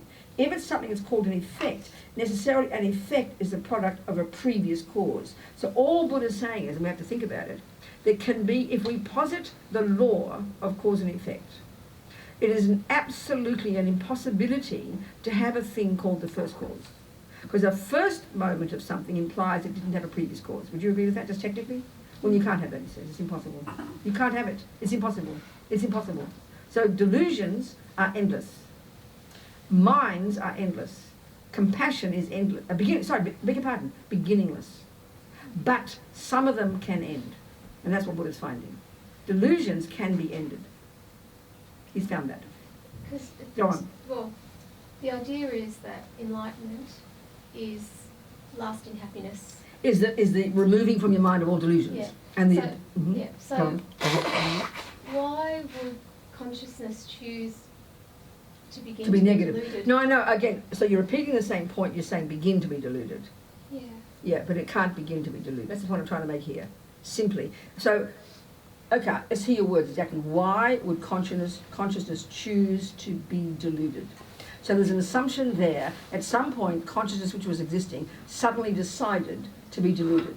But the only way a consciousness could be deluded is if there already is a tendency to be deluded in that consciousness. If there is, so the idea, are you hearing me? Yeah. So therefore it can't be the first moment of delusion. The only reason you're deluded is because you've got imprint of delusion in your mind. So why you've got imprint of delusion in your mind? Because you've been deluded before. And why you were deluded before is because you have the tendency to be deluded in your mind. And why you had the tendency is because you've done it before. And why you did it before is because you had the tendency. And why you had the tendency is because you did it before. And you can never find a first one. You can't, by definition. It's weird for our minds because we assume there's always a first moment. Can you see what I'm saying? Yeah. So we've got to think about that, just intellectually. It's kind of demented to us. This is peculiar to think that we're beginningless. This is weird. But the real meaning, the implication of it from the point of view of experience, the real point is, given that delusion is there, what Buddha has found, this is quite technical, but it takes a while to hear it, that delusions, which are thoughts, add bells and whistles onto things. They're not valid thoughts because they're liars, they're misconceptions. And with using subtle logic in the depth of our mind, after many lifetimes of practice, we can learn to deconstruct that lie and literally remove it from the mind. So delusions are beginningless, but they absolutely can be ended. You can have an egg, which we know came from a chicken, but every time you have an egg, you can break it and never get another chicken. That's what Buddha's saying about delusions. That's the real learning. Given that it's a product of cause and effect, Buddha says virtues in the mind are endless. They're endless. They can never end because they're the nature of the mind. Mind is beginningless and endless. I mean, what to look into the meaning of these things, because these words are simple, but the meaning is very specific. You with me? I am, but I think in my own Yes. my mind, Yes, there's yes. some sort of assumption Yes. that the original consciousness was pure. That's right. That's Something really like that. no, darling. That's exactly right. Were you Yeah. brought up a Jew or a Christian or something? Yes. One of those. Yeah. Okay, that's the view. See, that's what's fascinating. And I had this discussion with my Jesuit priest friend, and he agreed it's a problem they really have. Because listen to this. This is the point. God is perfect. The concept of a creator is perfect. Omniscience, infinite wisdom, infinite compassion. There's nothing mistaken. So for whatever reason, I never understand, I'm trying to be with that God, for whatever reason God decides to make me. I don't know why. I don't get the point, but never mind, that's the view. So God makes me in his own likeness. That means I'm an expression of God. And that means I'm perfect. And then we come along and we get naughty. But the Buddha says that is an impossibility. Because listen, if there is no seed in the ground, there's no seed, you will never get an apple. Ever, as long as time exists. So if there's no seed of delusions, there wouldn't be in a mind that's pure. Then delusions can never grow in a mind that's pure because a delusion has to come from a previous delusion. So it's not possible to be pure once and then lose the plot. If that's the case, you don't even bother trying to get enlightened because you never get rid of delusions, ever. You can get deluded again, and that's an impossibility. If you burn the seed, you will never get another fruit. And that's all we're saying about nirvana, is when you've burned the seeds of all suffering, which is the root delusion called maripa, ignorance, when that's burned, when that's finished, from that second you become a superior being, you're climbing out of samsara into your nirvana, and you can never fall back after that, because you've cut the root. Just how they talk. We've got to understand that experientially. Do you understand? It's not possible to be pure once and then lose it. Otherwise, why bother? That means nothing has a cause. There's no cause of delusion if something comes out of nowhere. And that's where the Buddhist view, the idea that you can be, and this is not trying to be rude to creator people, but the idea that a perfect person, God, can make another perfect person, can even make another person who becomes separate. That's an impossibility. That's an impossibility, an absolute impossibility, Buddha would say. In fact, it's like a conspiracy theory that God makes people. Or equally, that your mother and father make you. And I think we're seeing so many mistakes in that assumption in science, we just don't like to join the dots. I mean, if you've got a neurotic mother who then has a neurotic child, we join the dots and think that's why they're neurotic. But what if you have Hitler? There's no evidence that Hitler's mummy was a wacko. This is a nice Austrian mummy, you know. So it just does not fit when you have extreme examples. There's no evidence that Mother Teresa had a saintly mother. So that's why even recently, who was it? One of the latest serial killers in America. The guy who killed all those people, 58 people at a concert from the hotel room. Las Vegas, wasn't it? Where it was, yeah. Everybody, his brother, from his brother up, all the research the FBI did, everything they all did, they could not find a fraction of evidence in his websites, in his emails, in his secret things, in his drawers, in his books, in his everything. There's not a fraction of evidence of anything weird. He just looked like a nice guy.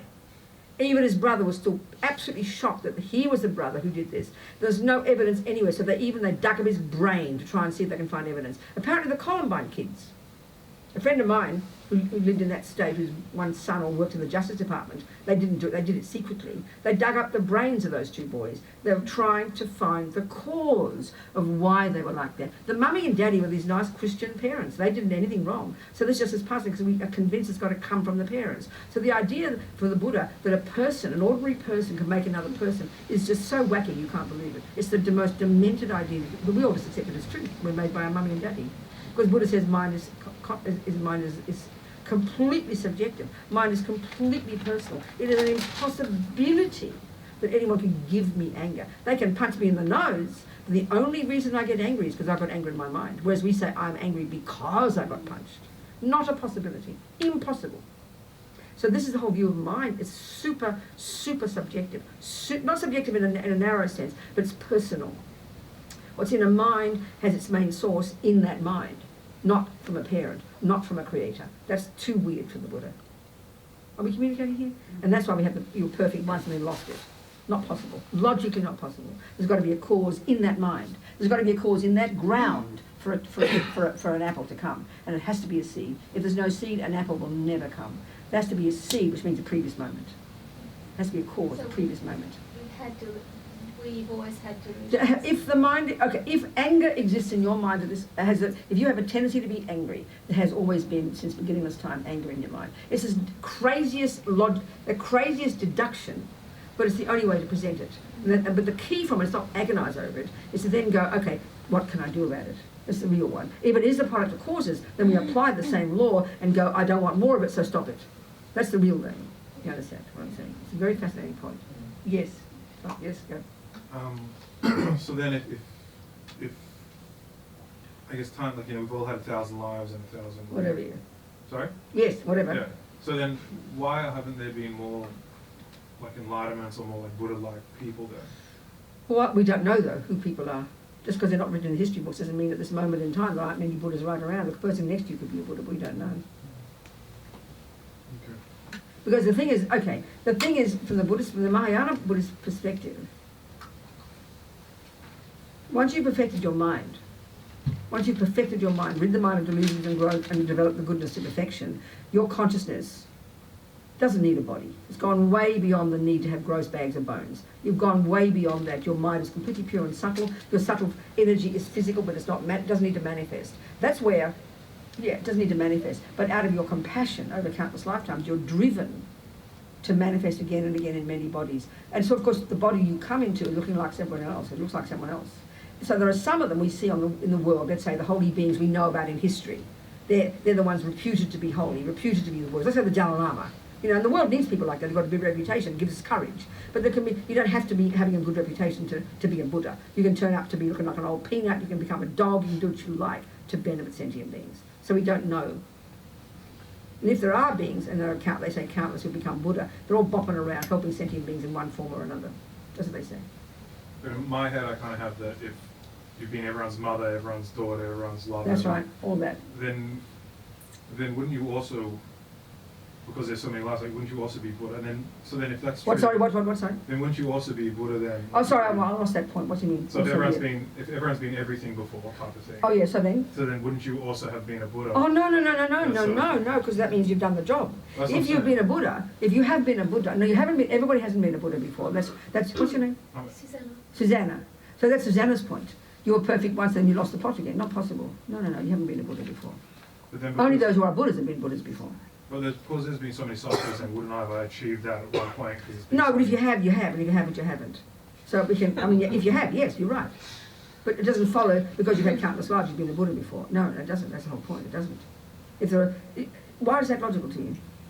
Well, because if you had so many goes of the wheel, you'd be expecting to perfect it, let's say. So No, because you've got, I mean, So there's why not? no, the way the Buddhists would talk, the instructions that enable us to achieve that are so rare, and and so rare for the, even though there's millions of beings who've done it, it's still so rare, and most of us are in samsara, most of us are driven by delusions, most of us believe in creators, most of us believe in mummy, daddy made me, I'm not being rude, most of us have these other views that Buddha would say aren't in sync with reality. So it doesn't follow because you've lived a long time that it doesn't follow you've lived a long time that you're going to be a piano player. You've got to have all the conditions come together and choose to become a piano player. Just because you've been living around pianos for 1,000 years doesn't mean you become a piano player. You have to make the decision to do it. That's not logical. That's not logical. I don't think so, Andrew. it's just Go on. because you, I guess because there's so many, because time's the beginning and endless sort of thing. From what I remember you're saying. What's beginning and endless? Time or Consciousness, yeah, beings. Yeah. Yes, yeah. Sentient beings are beginningless but are not endless. We've all got Buddha nature. Okay. So We've all got Buddha nature and we can all stop the suffering. Okay, so there just hasn't been enough time for you to kind of. It's not a question of perfect the game. time. You haven't met all the conditions. We haven't met all the conditions, which indicates it. If this is Yeah, true, okay. it indicates it must be quite rare to get all the conditions to achieve it. And the fact is we've gone so far. Buddha would say we've had realizations countless lives. We've been high yogis. We've been in the form realms, the formless realms. We've had highest of highest of highest views. We've been wish-fulfilling gems. We've been world leaders. We've been amazing saints who've flown in the sky and had multiple bodies. We've even had bodhicitta in the past. But we've never realized emptiness. We've never cut the root of the essential self. That's the subtlest one. We've done many other things before. We haven't gone all the way.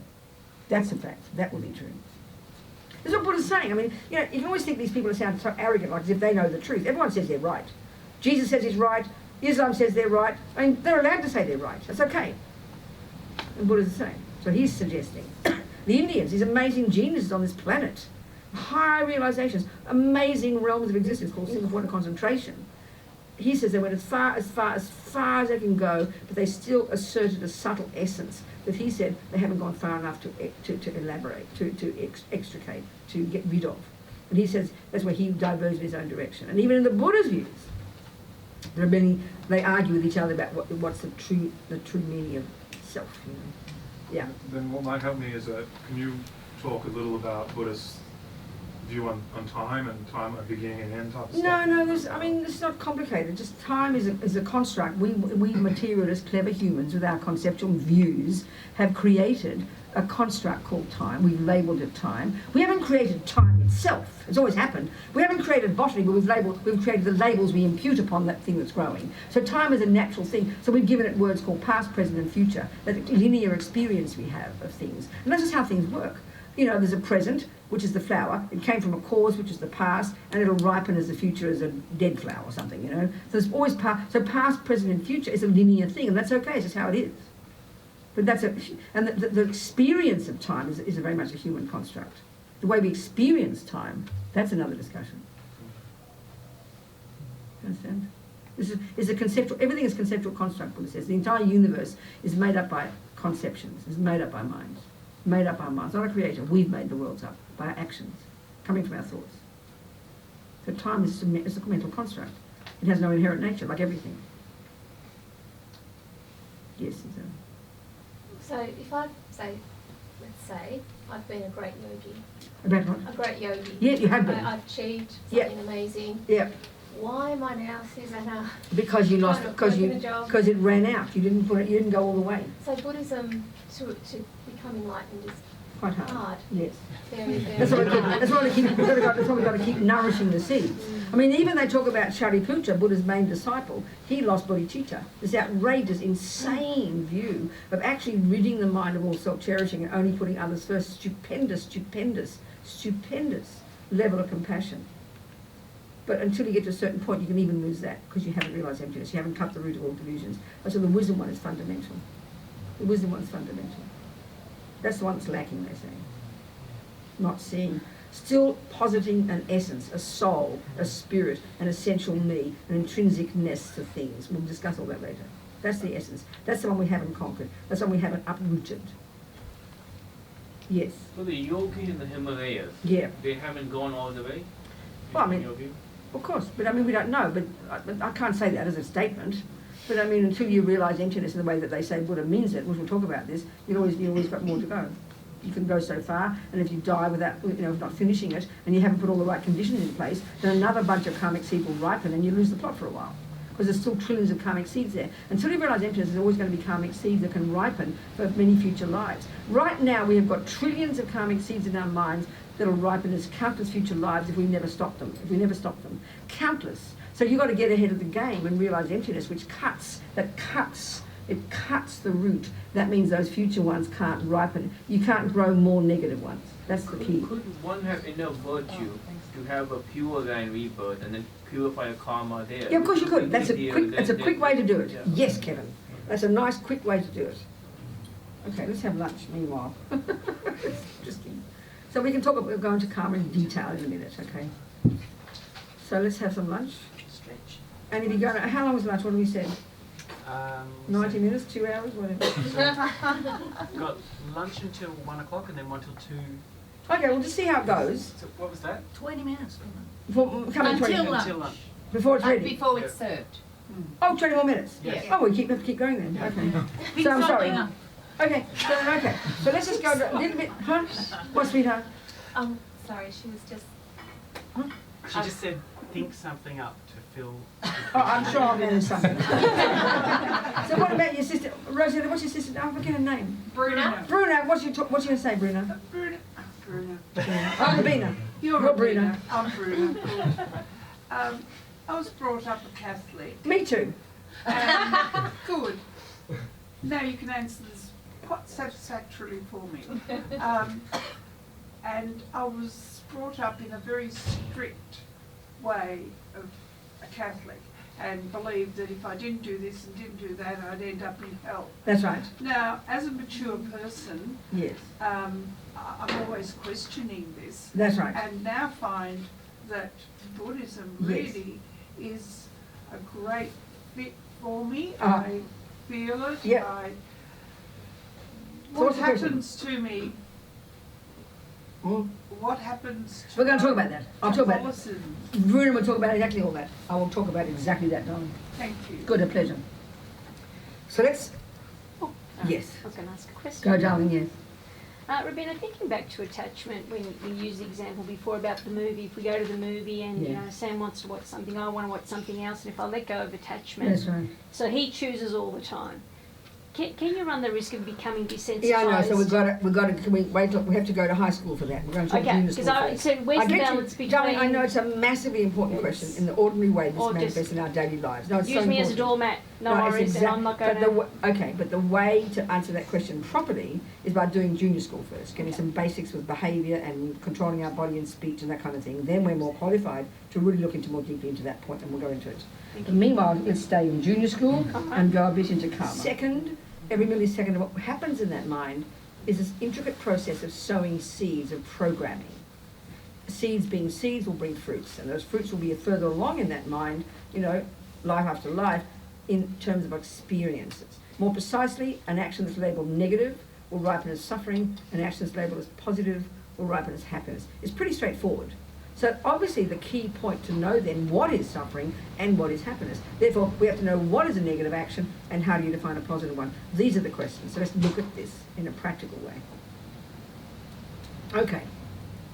The level of suffering we're talking about here is the level of suffering the Buddha calls the suffering of suffering, which is the obvious suffering that we all know about, which is simply when the bad things happen. In other words, when things happen to me. People are mean, unkind, I get raped, I get sick, people harm me, they lie to me, steal from me, cheat on me, blah, blah. The stuff that we all know about. We know that's called suffering. So let's look at that level of suffering and what are the causes of that level of suffering, and what are causes of that are negative actions done by me that will ripen as those experiences. So therefore we have to know what negative means. That's clear, it's key. Equally, if I know that I like people to be kind to me and loving to me and have a healthy body, this is ordinary level of happiness, ordinary level of suffering, nothing complicated. We know we want that. So that also there are causes of that. So we simply flip over the negative and the opposite is positive. So the result of any positive action, which is to say an action of body and speech based upon a virtuous state of mind that benefits another, that will sow a seed that will ripen as my happiness. It's a simple concept. So let's unpack that. Okay. So in general, for the Buddha, at this level, an action that's labelled negative, one that harms another, an action that's labelled positive, one that benefits another. And I think that's pretty straightforward. We can look at that pretty easily in our lives, and we can think in our life up to now, some things have been done to us that make us happy, or we think of it as happiness. People have been kind to us, and some people have been mean to us. It's pretty straightforward. We can say that. And we describe one lot as suffering, and there's a whole spectrum, and we describe one lot as happiness, and there's a whole spectrum there as well. So, then what would be an action that's labelled, what makes an action I do? What is a negative action? In general, killing, like all these ones we just said, stealing, lying, and then we can deduce a bit subtler, punching, kicking, you know, whatever. That harms a sentient being. It's pretty clear. An action you do with your body and speech that harms another, it's a pretty clear thing. So clearly, but there's a bunch of things in there that we have to look at that would determine that when I do that action, I sow a negative seed. Because it doesn't follow when you do that action that you plant a negative seed. And this is a crucial piece to understand. So in order for an action I do, let's say called non-killing, which will produce happiness, and we'll go into the 4 ways it will ripen, then there has to be certain things in place when I do that action. So for an action that will be called a complete action, a complete virtuous action of non-killing, such that it will leave seeds in my mind that will ripen in the future as happy rebirths and happy experiences for me, there have to be 4 things. For it to ripen as a rebirth, there have to be 4 things in place when I do it. So clearly, let's say there's that mouse in my kitchen, ordinary example. It has to be an object, in this case a living mouse. Second, the second component is the crucial piece, and you'll see this one. My mind has to be involved in the doing of it.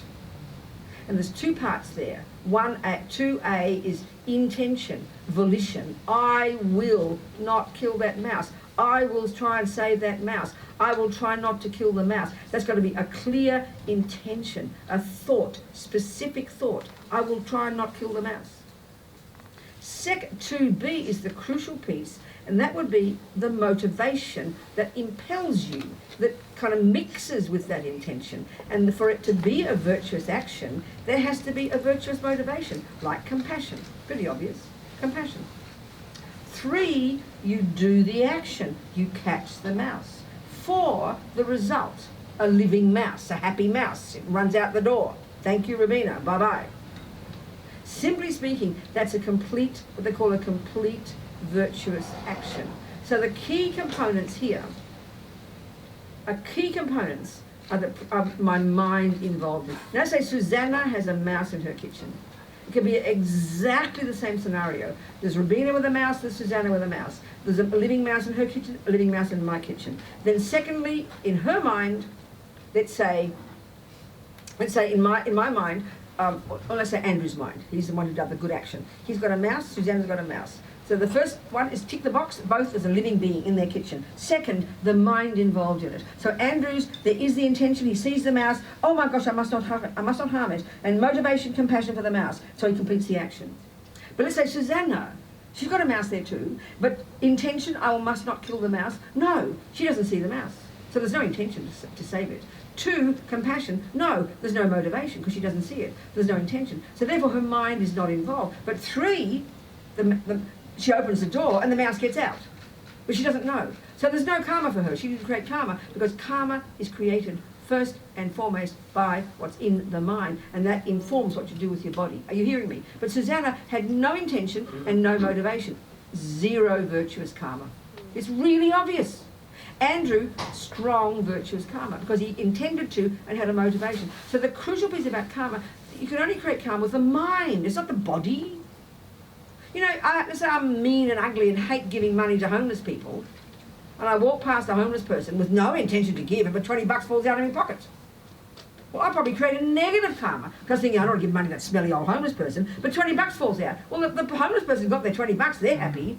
They got generosity. I didn't create generosity. I created negative karma even by not wanting to give.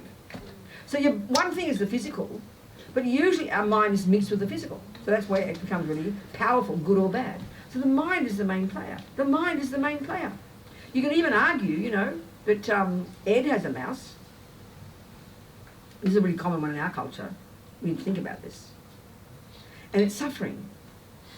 And so he has an intention, I must kill the mouse. Because in our culture we think killing the mouse will stop its suffering because we don't think its mind continues. We call it euthanasia. You kill your grandma, you kill the mouse, you kill your dog. We have fancy words for it, of course.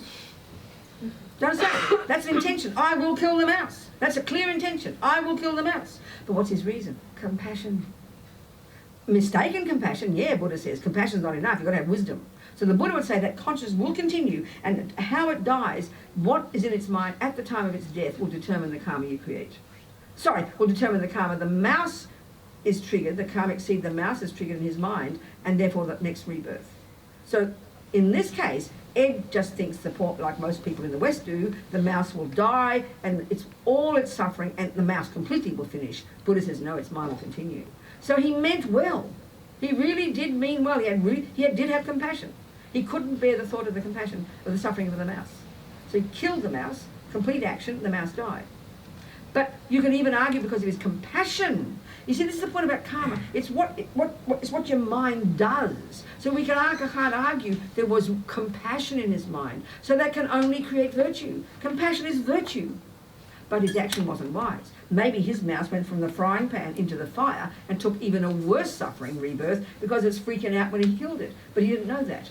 But that's ignorance. That's why compassion's not enough. So he created some virtuous karma because his mind really was imbued with compassion. But he didn't have any wisdom. He ended up doing an action that harmed the mouse. We do this all the time. We make a mess. We mean well, we make a mess. So compassion is not enough. You've got to have wisdom. Like if I've got a headache, I use a simple example, and he's got such compassion for me. He's got a pill. Please, better take the pill. I want you to stop your suffering. But he forgets whether it's cyanide or aspirin. Well, I'd rather keep my headache, please. Nobody would say you should leap in and just give the pill. That's complete stupidity, you know. Oh, I meant well. I'm fine for him. What about me? Dying in agony. Thanks a lot. That's a simple example. Compassion isn't enough. And this is massive, because in our lives we run around meaning well, but we often know we make a mess because we haven't got wisdom. We'll go into this in more detail. What's your question? I think you probably just answered it, but I guess I was like, what if you take no action? So you like, oh, and this actually happened to me the other day, walking down the street, see an elderly man trying to get through a door with one of those frames, and I went, oh, I should stop and help him, but I was talking to my colleague and I kept moving. That's right. So I had the right intention, but I didn't take the action at all. No, I understand, and we do that all the time because we get deflected by other things, of course we do. And that's, you know, I mean, yeah, that's it's good learning, I'd say, that to have the courage to, if we can see, to leap in and help. But often too, this is even the point about help. We sometimes have to risk it, because maybe a person doesn't want help, they'll be insulted. But that's what we have to have wisdom, but we have to be prepared to risk it. But that's also we've got to have wisdom, not leap in sentimentally all the time to help people. Don't just leap in all the time, you know. Do you understand? Got to be wise. But it's a good learning. Yeah, it's a good learning. To be conscious and to want and right there. And that's the attitude of the Bodhisattva, which we'll get to, is it's their responsibility. It's like a mother. If that were your child, nothing would stop you from running to save the child. So that's the attitude of the Bodhisattva. They have this wish, they say it's their job to help. But you have to have the wisdom to know how to help, and that's often what we lack. But it's a good point, though. Very good point. So, where are you? Yes, go, darling. What about if someone really wants to die and they ask you to kill Yeah, I them? understand, darling. It's a tricky one, isn't it?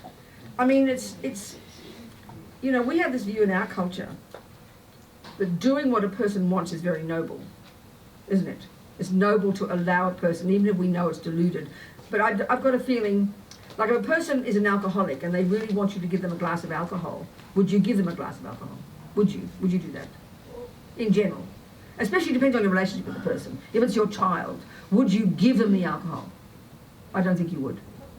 No, because you can see it causes suffering. So here, just because it's called religion, doesn't mean it's not as valid as saying causing suffering. The Buddha would say killing yourself, especially if they're despairing, can only harm that person's mind and cause them to have an unbearable future suffering life.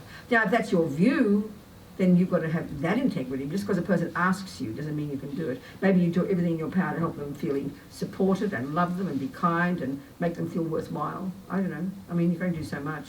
Do you see? Just because a person asks, I think it doesn't follow you should do it. That's my opinion. So, okay, just saying it again. In general, the word karma is really referring to intentional, action, mental action, intention, I will. Then the key thing with intention, on its own, you see, on its own, you can see with the action of not killing, or killing and not killing. Let's say, okay, let's use the other example. Let's say I've got a mouse, 1. 2, intention, I will kill the mouse. Motive, anger. How dare a mouse be in my kitchen? 3, I do the action. 4, mouse is dead. So that's exactly the same as Ed's scenario. If you looked on, you'd see 2 people killing mice. But look at the one component that changes everything. And this is the crucial point. His motivation, he meant well. My motivation, I wanted to harm the mouse. So that's the point about karma. It's what your mind is full of, what your mind is thinking at that time. That's what determines the seed that's planted in your mind. Intention is the meaning of karma, but intention bare bones. He had intention, I will kill. I had intention, I will kill. But there's no flavour there until you look at the motivation. So the motivation for us and the intention seem to come together, but they're separate components. Can you hear that? He had the thought, I will kill the mouse. So did I. But look at the difference. One was compassion to help the mouse, and one was to harm the mouse. And that is what determines his was virtuous and mine wasn't.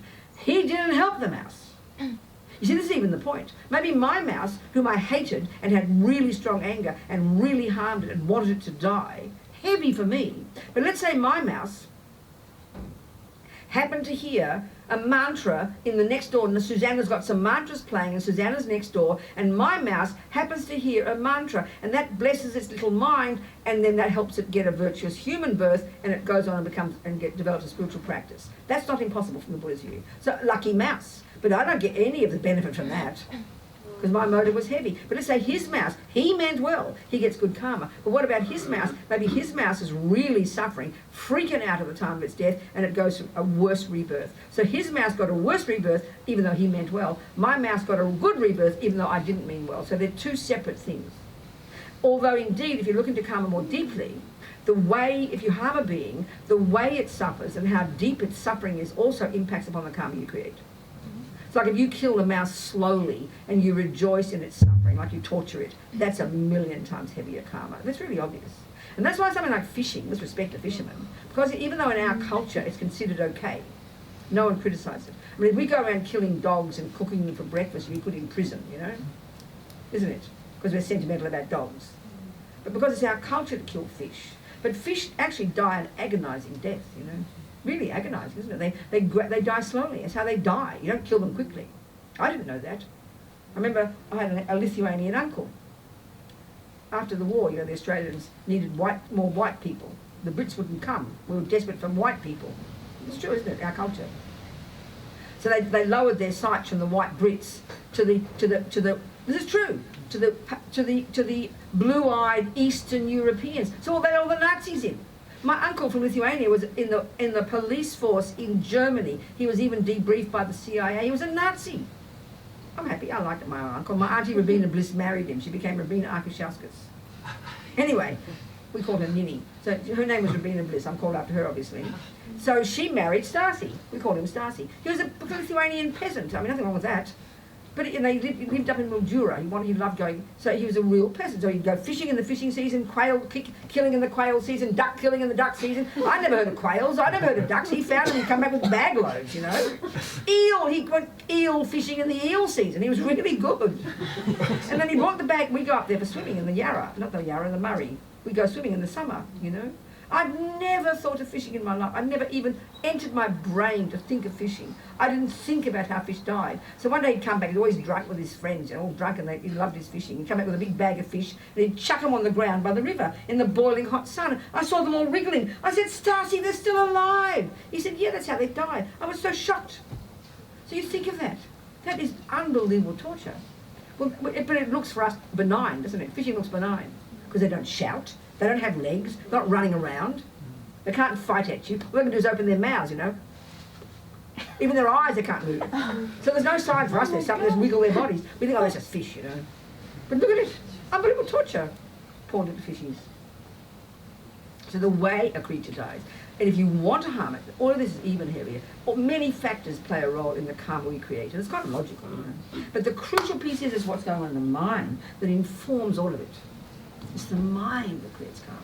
It's the mind that is negative. It is the mind that's positive. So it's the mind that experiences a result, including with our body and speech later.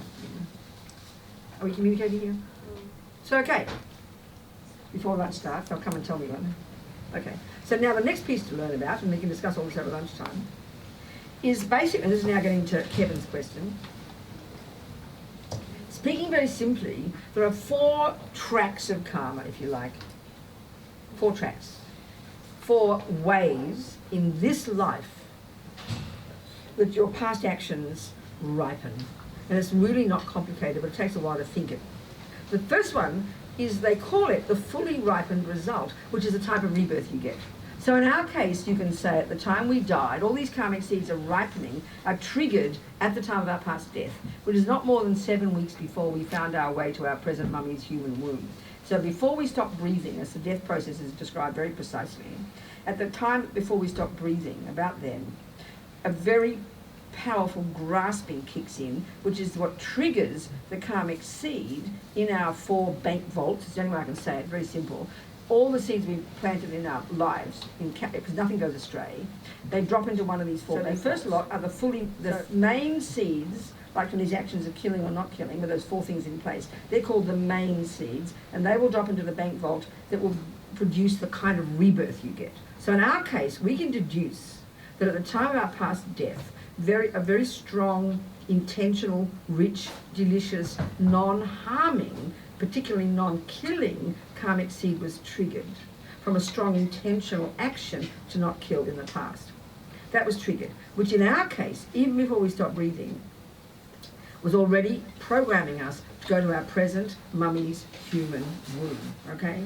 So at the same time, the next lot of bank vault seeds, that's the kind of karma called intentions or actions similar to the cause. And basically, that's our personality traits. They're a bunch of habits. Look at our minds. Since these were even triggered before we even stopped breathing. And they manifest as our own personality. Whether you're Hitler or Mother Teresa, you've got a tendency to be lying or loving or intelligent or kind or play football or play tennis or kill or torture or steal or you name it. Whatever your tendencies are, they're all a bunch of habits. A bunch of habits. That's the second track of karma. The third lot, triggered at the time before you stop breathing, is called experiences similar to the cause, which is simply the way you're seen and treated by others since you were born, or since you were conceived. And you look at your life, it's very simple. Like I said before, we can look into our life from up until this second, and we can divide all the people and sentient beings in our life into 2 categories. Those who've helped us and those who've harmed us. Of course, there's a third category who've done neither, and they're called strangers, so let's forget them. Talk about them later. But as far as we're concerned, since we are conceived, we have been treated nicely or badly by sentient beings. It's really straightforward. Whether it's the rats and the cockroaches who shit in your kitchen, or whether it's the people who've been loving and kind to you, whether you're accused of stealing, whether someone doesn't believe your words, whether the bank doesn't give you credit, all the things that have happened to us in our life in relation to other sentient beings. And that's pretty powerful for us.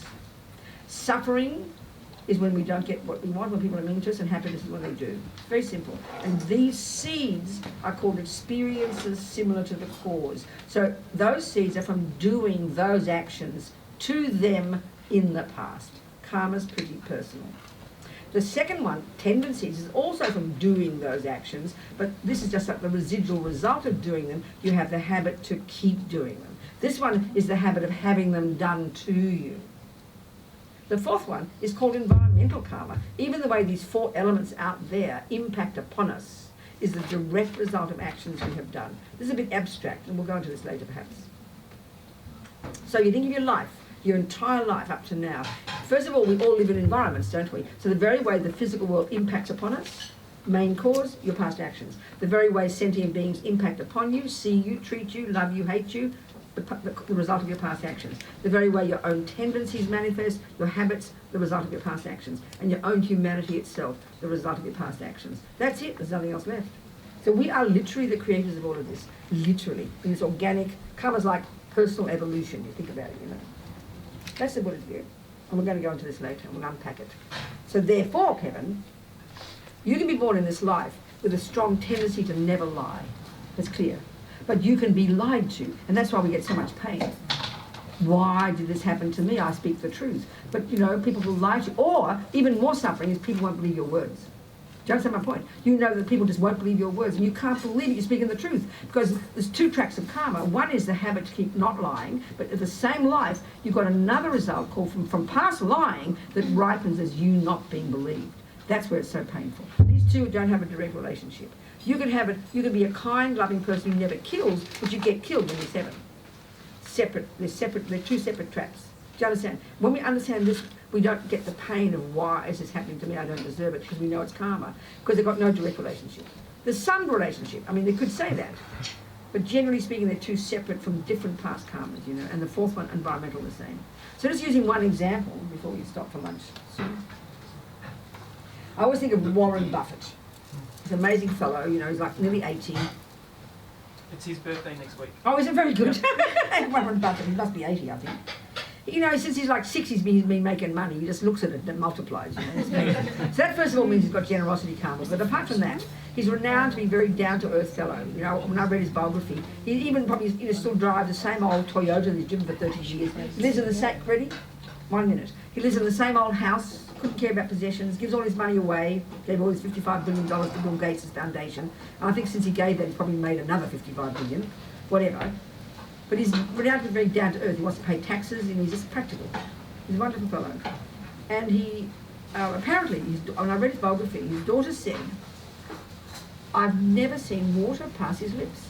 He has this appalling, what we would call an appalling diet. Since he is born, or since he's a little boy, his diet daily is cheeseburgers, some flavoured Coca-Cola, and vanilla ice cream. Even when he went to some fancy, you know, on the 57th floor of some luxury building in $1 million 87-course banquet, he asked for his cheeseburgers, please. He couldn't care less, you know. So what I'm getting at is this. From the medical point of view, he should be dead. That's our normal view, isn't it? But he's 87, 80, getting on to 90, fit as a fiddle. Why? That's the exact example of really good non-killing karma in the past as an environmental result. Environmental result of non-killing is you're fat and healthy, you live a long life. Oh no, you're fat and healthy, and whatever you eat nourishes you. But secondly, it's also the result of his non-killing in terms of an experience. So the experience, similar to the cause of non-killing, is you live a long life. You don't get killed. So it's got those two. Now, I don't know whether he killed in this life. I have no idea about that one, you know. But that's just a really interesting example. So if the environment helps you, supports you, nourishes you, even though someone else will die when they eat the peanuts, that's the result of non-killing. If you live a long life and don't get killed, that's the result of non-killing. And that's all of us so far. If you have a tendency in your mind, which is the best one, to not kill, that's because of having not killed. And then you've got a human life, that's the result of not killing. Best to have all four.